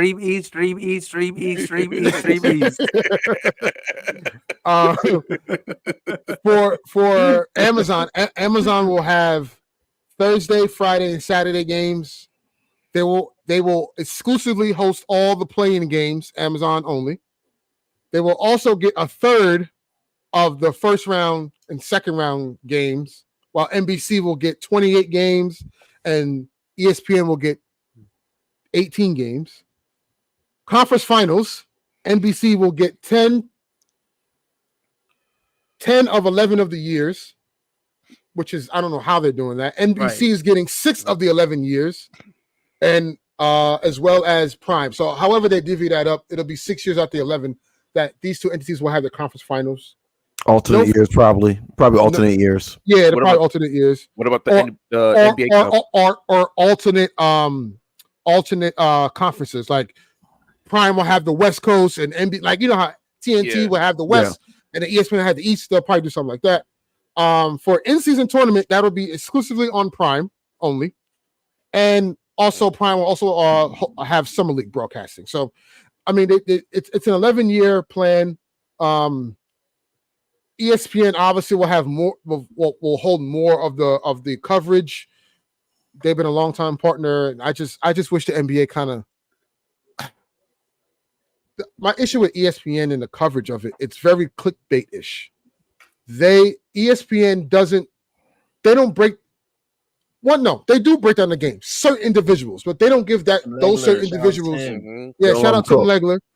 They don't give those certain individuals enough TV time to break down the game in ways where us as fans like to watch it and understand it.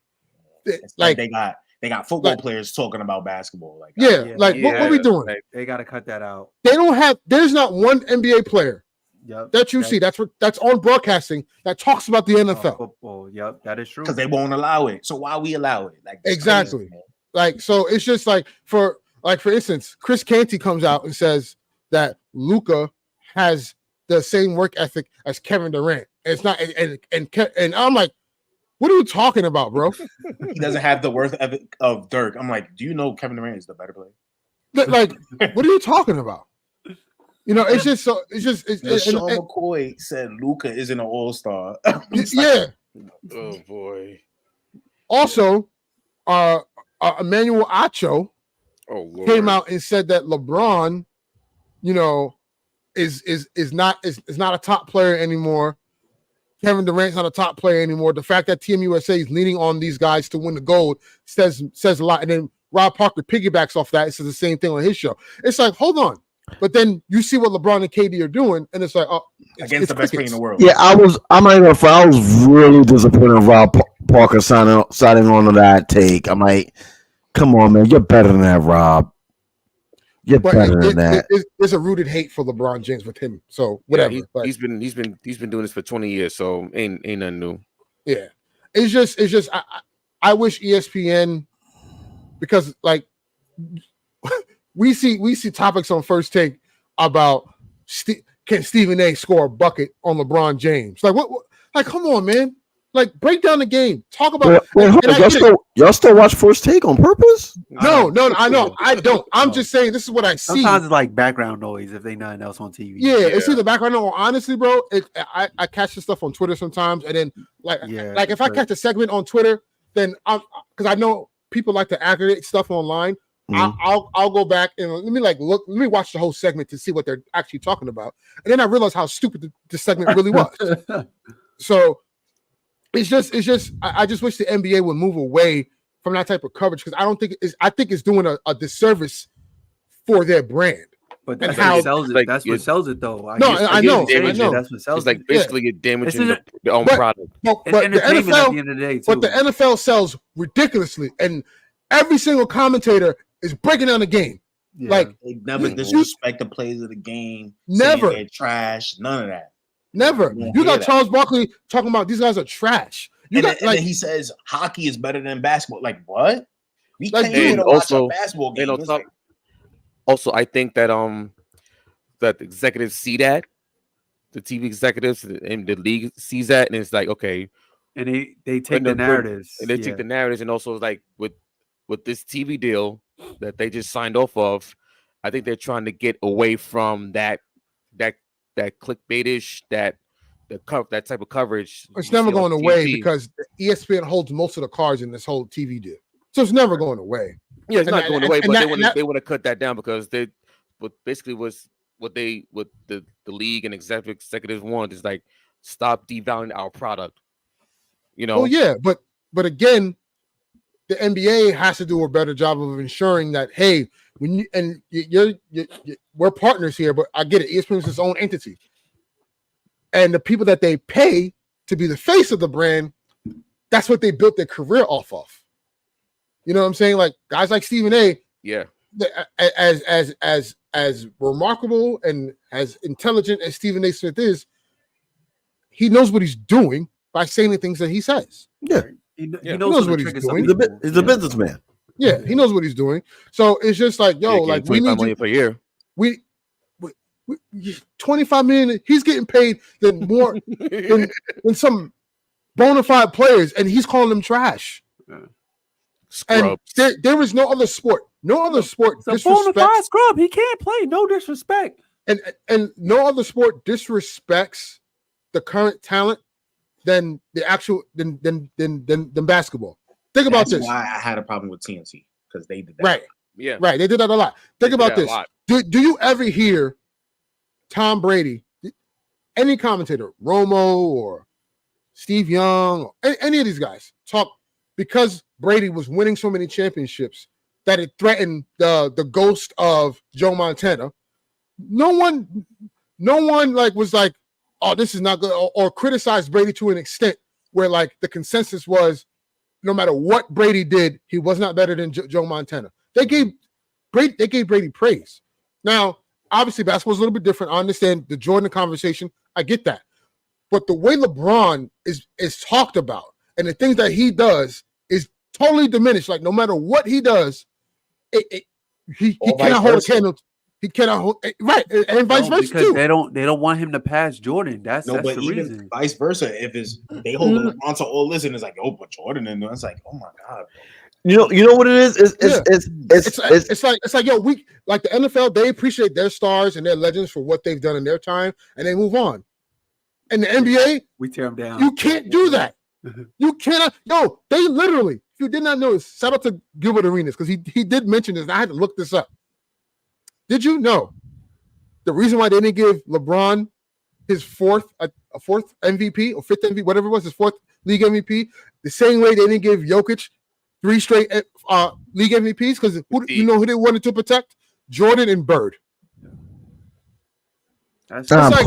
I'm calling cap on that. I remember when he said it, but I'm still calling cap on that. I don't know about. I can't believe Gilbert Arenas, bro.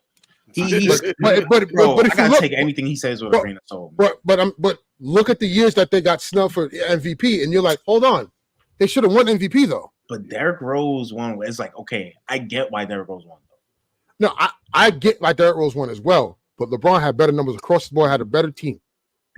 He did. No one saw that Bulls team reaching the height that they got. Yes. No. Bulls won 67 games. And again, I'm not negating that fact. I'm just saying, what about the other years? 2018, LeBron could have gotten MVP as well. No, I agree.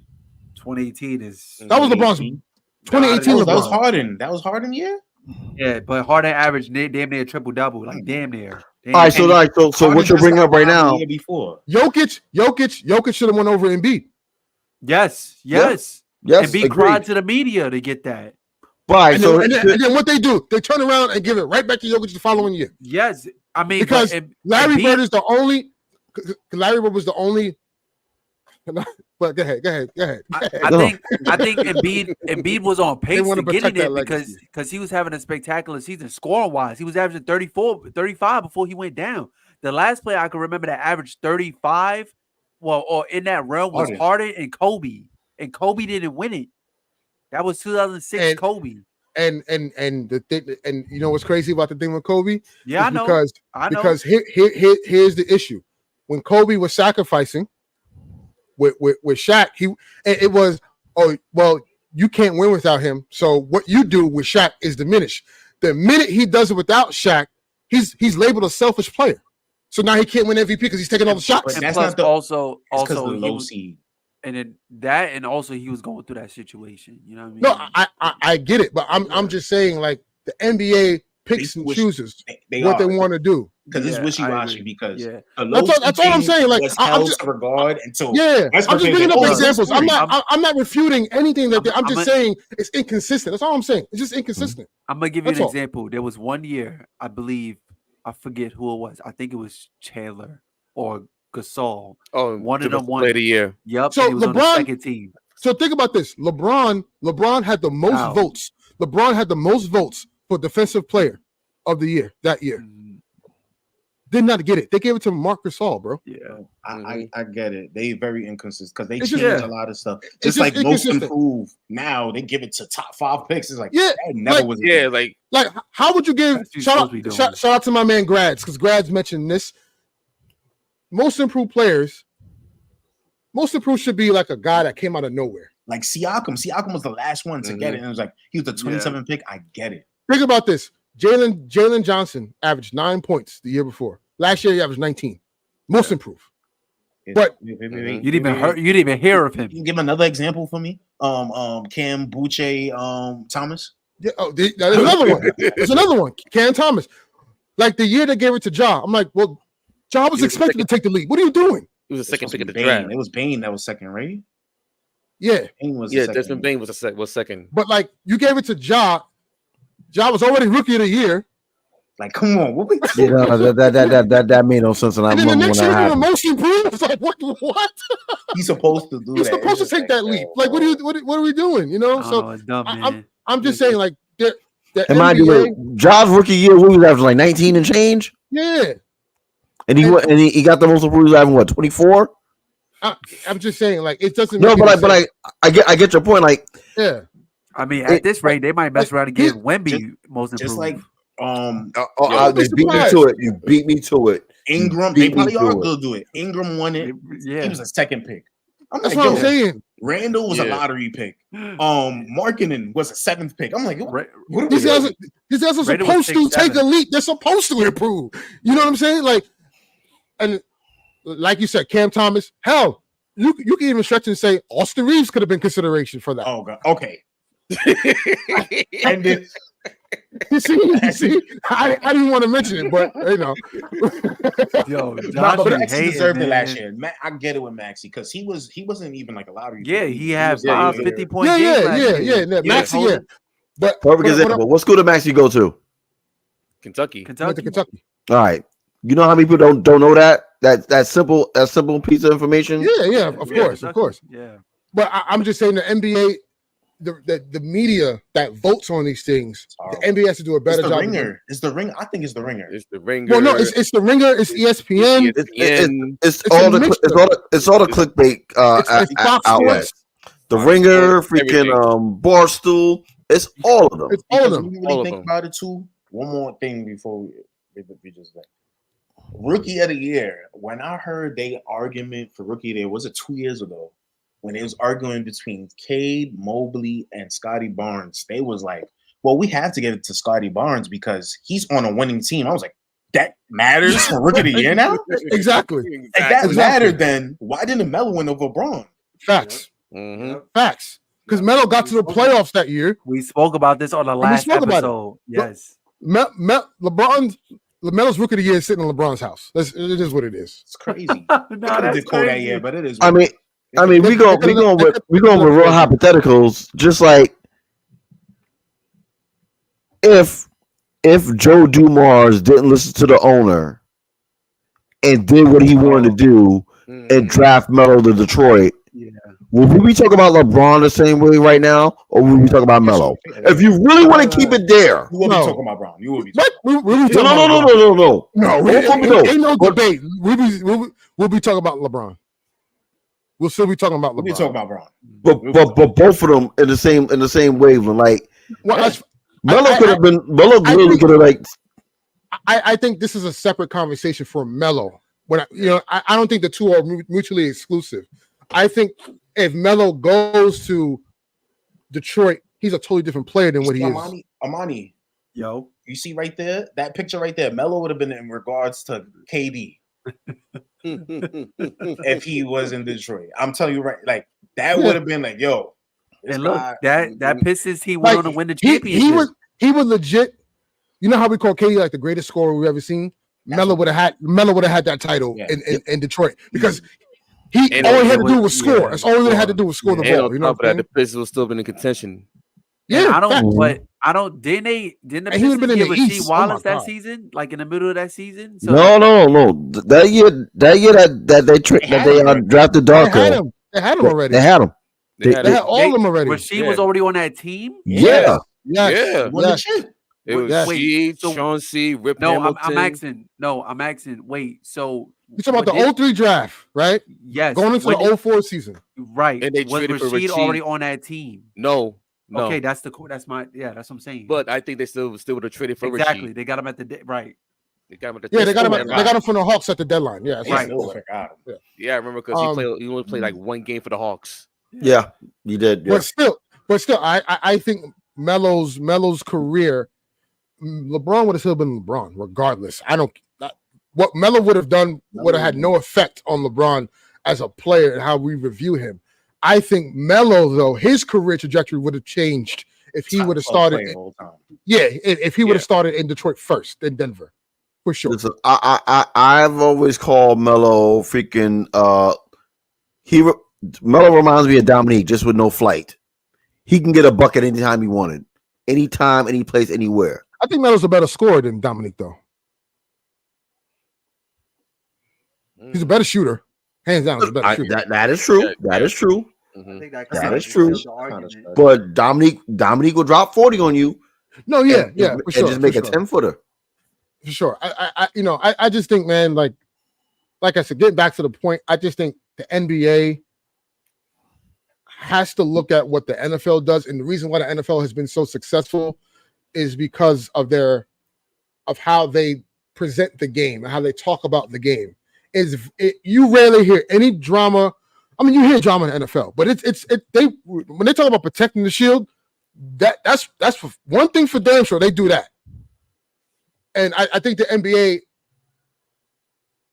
has succumbed to a little bit of the clickbait stuff because it's social media. It gets views, it gets clicks, it gets people talking about it, gets people debating, arguing, stuff like that. It keeps the conversation going, which is great. I understand that concept, but at the end of the day, you're still losing like the fan that just wants to watch the game, man, and just wants to understand it in a way where, why does certain offense work? Why are they running this set? And you know what? It could be boring to some people. I understand that. It could be boring. But the purity of the game itself is getting lost in the conversation when we're having these hypothetical debates all the time, and we're downplaying the talent that we actually see on the floor right now. Like the stuff that Charles Barkley says is out. It's crazy to me, and no one checks it. Or I hate the plumber talk. Because you don't NFL players, you don't hear that. You don't hear that stuff. Like for instance, yes we do. Have y'all not listened to Steve Smith? That's one guy. No, he's one of many. Listen, I get all like you know scale as Charles Barkley and Shaq. Like think about this. Charles Barkley is talking about Kevin Durant jumping team to team and him being upset and never being happy. But meanwhile, are you looking in the mirror, Charles? Because you did the same exact shit. When you weren't happy in Philadelphia, he got traded. He requested a trade because they were not winning. He did request a trade. He requested.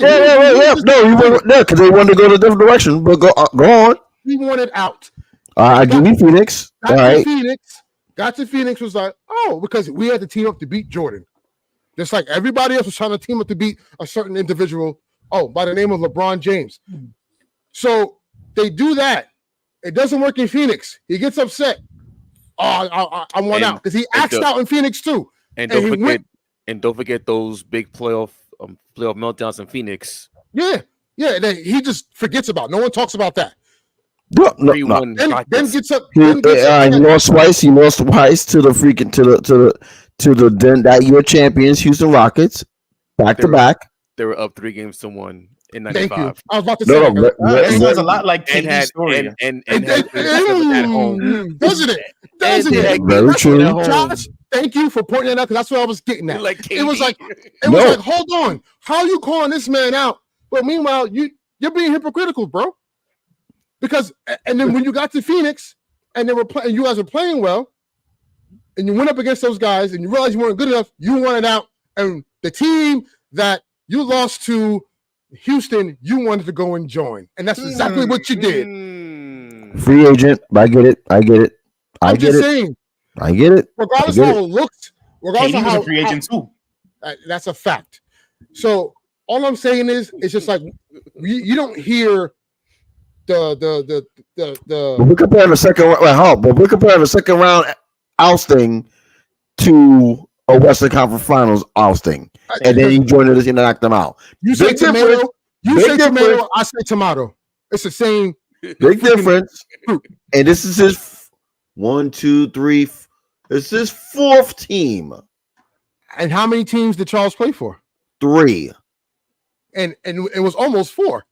Because we could talk about the Wizards too. How Jordan tried to recruit him. But I'm not. You know damn we was gonna do that shit. Oh, it was close. No, it was close. It was close. It was going to be. It was close. You know a lot of Michael Jordan. I love him. You have a better chance of Beyonce being in the Cheetah Girls and that shit happening, boy. That was going to happen. I'm just saying, it's just we like. Also, Shaq too. Like Shaq. No. You want to use Shaq as an argument? I would give you that to understand. Because Shaq, let. We could talk about them Laker years, brother. We could talk about them years where you came in unprepared. We could talk about those years when you used the regular season as for you to get in shape. He said, if I get hurt on company time, I'm resting on company time. Oh, wait, let's not forget his early days with the Magic. Got swept in his first playoff series against Indiana in 94. 95 got swept against the Rockets in the finals. 96 got swept by the Bulls in the conference finals. He's talking about, you're a great player, you get swept in the series. Hello, you got swept 3 times. You want to talk about that?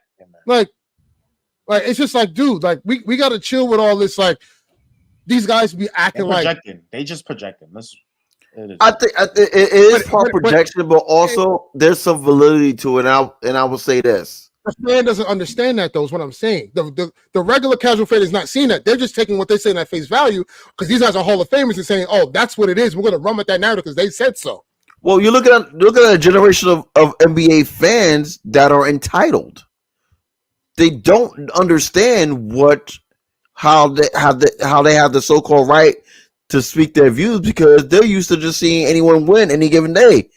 They're used to all the accessibility of just like highlights and clips. They don't watch the games anymore. That's why this deal went down the way it did the TV deal. They don't watch games. They watch clips. They watch TikToks. They don't break down. They don't break down plays like we broke down plays. It's a completely microwave generation right now. No, when absolutely. it comes to the game, and this TV deal is trying to maximize that. This deal is not about basketball. This deal is about social media. Let's be more clear about that. Of course, this deal is about social media and the access that it gets to other people watching a sport that they never watched before, but they can watch for 2 seconds and get some excitement and then be gone. Yeah, no, listen, I'm not negating that. I'm just saying the NBA has to do. Oh my God! Here's all this right, guy. let's end Yo, it. we gotta end the show. We gotta end the show. Let's We gotta end the show, man. Let's end it. Let's end it. First of all, Jimmy Butler is never healthy. Like, stop. Talk about he's always in shape. He's never healthy. Don't feed it to him, man. Let's end it. Let's end it. If I see another Jimmy Butler comment, let's end it. To the audience, thanks to Sean, we are ending the show. At this moment in time. But that was perfect timing. I just went on that little rant because I was just upset at how like the NBA is being presented and how our legends that we saw and we were in awe of talk about the product like it wasn't shit. And it's just like it's trash.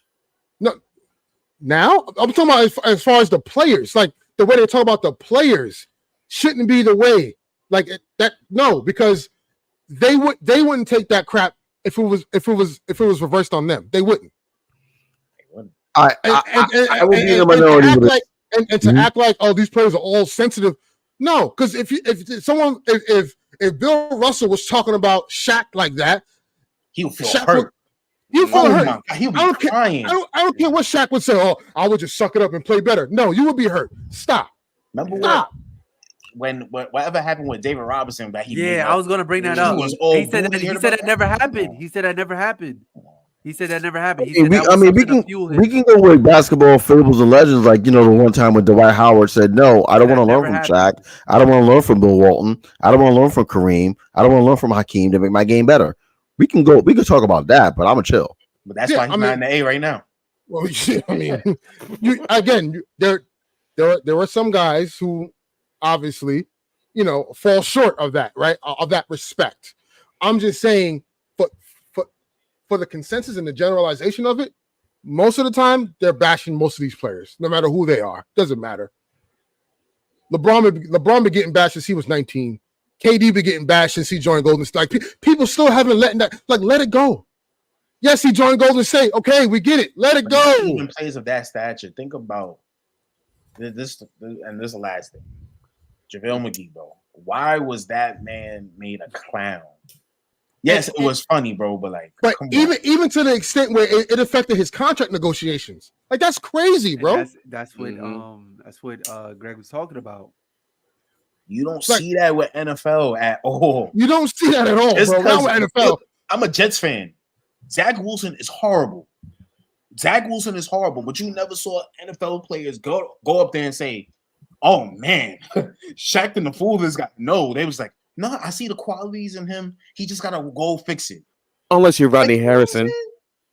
I'm about to say, wait, are we looking at? I mean, maybe because I live out here, are we not looking at the same thing? They were flaming Zach Wilson. Ooh. When they played the Chiefs, what all the Chiefs players said about Zach Wilson? No, he's actually good. Most of the players, most of the foreign players are saying what and listen, Sam Wilson. I live in New York City. Most of the consensus was he just needs more time. He needs more time. Fans was giving him more bull than everything. Like, fans was coming at him saying, "Nah, he's garbage, he's trash." But actual NFL players was just like, "Nah, man, like, come on, he needs to sit for a year. He needs to work on his mechanics." That's all I'm saying. It's just the coverage has to be better. That's it. Has to be better. All right, I'll just say this because I know we got to end it up. As far as the Zach Wilsons and as far as the many players in all the leagues right now, there's a fundamental fault that's going on with these players. They are relying over talent, pure talent, instead of learning the game. And you're starting to see that in all the sports right now. But what no I'm saying one's taking the time to learn the game. But see that you make a great point. But that shit doesn't apply to Kevin Durant. That doesn't apply to LeBron. That doesn't apply to the stars of the game. But it applies to the product that they're in. Yeah. But I'm saying for your point, like that doesn't apply to the superstars because they put in the time and the craft and they still get bashed no matter what. And yes, that comes with the territory. I get that. But like as a former player, protect the brand. That's all I'm saying. You don't have to have a clickbait situation going on as a Hall of Fame player because you've been there and you've done that. Mm-hmm. So there's no reason to say these outlandish things on these guys where like, yo, you know what they're going through. Like, why would you even put that out there? That's all I'm saying. Yeah, Gilbert Arenas talking about, oh yeah, come on, Daddy. Like, what was that? Man, yeah, that was crazy. That was crazy. That was crazy. But yeah, thank you guys. What a show today. Shout out to Sean. 6 member today, man. Yeah. Definitely represented Dade. He's probably rocking that Rafer Alston jersey right now as we speak. Good job. Yeah, he probably got a Bam Adebayo pillowcase somewhere. Ronnie Sackley, Mitchell Ness. He got a Jimmy Butler shower curtain somewhere. Nah. Who's rocking? Nah, I know what jersey he's rocking. Probably got Pat Riley slippers. He's rocking that Billy Owens jersey right now. If you know, you know. Sean probably got Tyler Hero pajamas. It's all good. You know what I'm saying? The Steve Smith old black Miami Heat jersey number 3. Going crazy right now, man. You know he sleeps in the Dwayne Wade, the white hot jersey. He sleeps in that one. Probably rocking those PJ Brown Force Ones. Yeah, Shout out to Sean, man. We appreciate you for being interactive. Shout out to EricL too, man. I forget the other comment that we had that was on here. We had Reezy. Shout out to you, bro. Yeah. Shout out to Reezy. Continue to tune in, continue to be interactive, man. We like you guys a part of the show. And Greg, appreciate you, man, for joining us today. It was a pleasure. Thanks for having me. Pleasure, y'all. Having you on, and just getting some OG knowledge. You know what I'm saying? So I appreciate you, being on the show. We'll definitely have you on next time. But until then, peace and love. God bless America tomorrow. It's America. It's KD's America. No, it's you ain't see Captain America on the boat with the flag bearer. The flag bearer. All I'm gonna say is listen. You may be your captain. My captain is Flavor Flav. Shout out to the polo team. Listen, all I'm gonna say is KD is Captain America and LeBron is the president of the United States. No. Wow. No, wow. I can't go with it. You just call LeBron a white man. Because when we needed the president of America in Tokyo, he wasn't available. KD was there. That's what I'm saying. KD's Captain America. Hold on. We're not gonna do that because we're not gonna do that. We're not gonna do that. Wow, what happened? Because you have amnesia, brother. What happened in 2021 that summer? Well, that year before the Olympics. No, I'm sorry, 2020. What happened in 2020? The season started early, right? They won the Lakers were in the bubble, right? The season started. When did the season start? In December. Yeah, December. Mm-hmm. I know where you're going with this. And so where am I going? Where am I going, Armani? What's the problem? Bro got hurt. We got exited out in the first round. So LeBron was hurt. LeBron was hurt. He recovered. He was good. He was hurt in August, right? Bro. He was still hurt in August. That's what y'all telling me. But come on, man. What are we talking about? He is not still hurt in August. Come on, man. He got hurt in December. You telling me he's still hurt in August? He didn't get hurt in December. He got hurt in the playoffs that year. He's fine. What, he had cramps? Wow. He had a whole foot. He had a torn muscle in his. Wait. Stop. Solomon Hill. Solomon Hill don't his leg, and it was a lingering injury. But remember, Jeff Teague said, bro, that's LeBron 20 years ago, man. Listen, all the love and hate aside, I gotta give credit to LeBron for even playing this long, even though the league is trash and dominating. I gotta give him credit. Dominating? I don't know, dude. He's averaging 25 at 40. Yo, Josh, he averaged 26, 8 and 8 last year. What are you talking about? At 40 in this trash league. I gotta give props to it. 8 and 8. So you telling me LeBron dominated last year? In stretches, For his age, yeah. Rico. You gotta remember, LeBron is almost. Mind 40 you, years old. I'm not a LeBron fan. You can't give him that age excuse if you tell me he's dominating. I don't want. I'm not a LeBron fan. I'm not. No, not you. That was you know. But I can say that. But I can say that. He was dominating. I gotta give him respect. He was good. What I'm Dominating? saying is, when you up there, He was age, an you awesome. can't He was. do the same thing every single game. LeBron was a top 15, top 10 player in the league last year. That's not dominant. All right, run them down. Run them down. No particular order. He was a top 10. LeBron was a top 10 last year. Oh God! You come on, Josh. Stop this, bro. Stop this, man. He was top 10. All NBA player. Top 10. He was third team, right? Yes. Oh, Should have been 15. second. He should have been second because Kawhi. they put Kawhi on the second team. He's top 15. You know what? Thinking about it, I can give you 10-15. I can give you that. That's what I I'm can saying. give you that. I can give you that. That's what I'm saying. Top 10, 15. fair. Yes. That's That's fair. a no-brainer. 15. That's fair. 10 is not even a debate. He wasn't top 10. That's a Yes, he was. no-brainer. No, because you're done. Because I'm thinking second team, third team. No, you got that. You got that. That's a You got no-brainer. He. LeBron was top 10 to y'all last year? Yo, End the show. End the show. Eric, end the show. Eric, end the show. Yo, y'all have a good night. Thank you for tuning in. Yeah, peace and love. Follow us on Twitter, Brunson. Instagram. Yo, Eric, end it because he's going down the list. Just end it. Tatum, Luka, Just Shea. appreciate y'all tuning in. All right, I Man. appreciate y'all tuning in. Oh, Peace and love. Take care of yourself. Take care of people around you. Hey, Free Ronnie press the Cycling. button. next Press time. the button. Next, What was that? hopefully 8 players I just our named? next- Off the Hopefully, the rip? next episode, the schedule will be released in August, so we'll Yeah, definitely go all into that.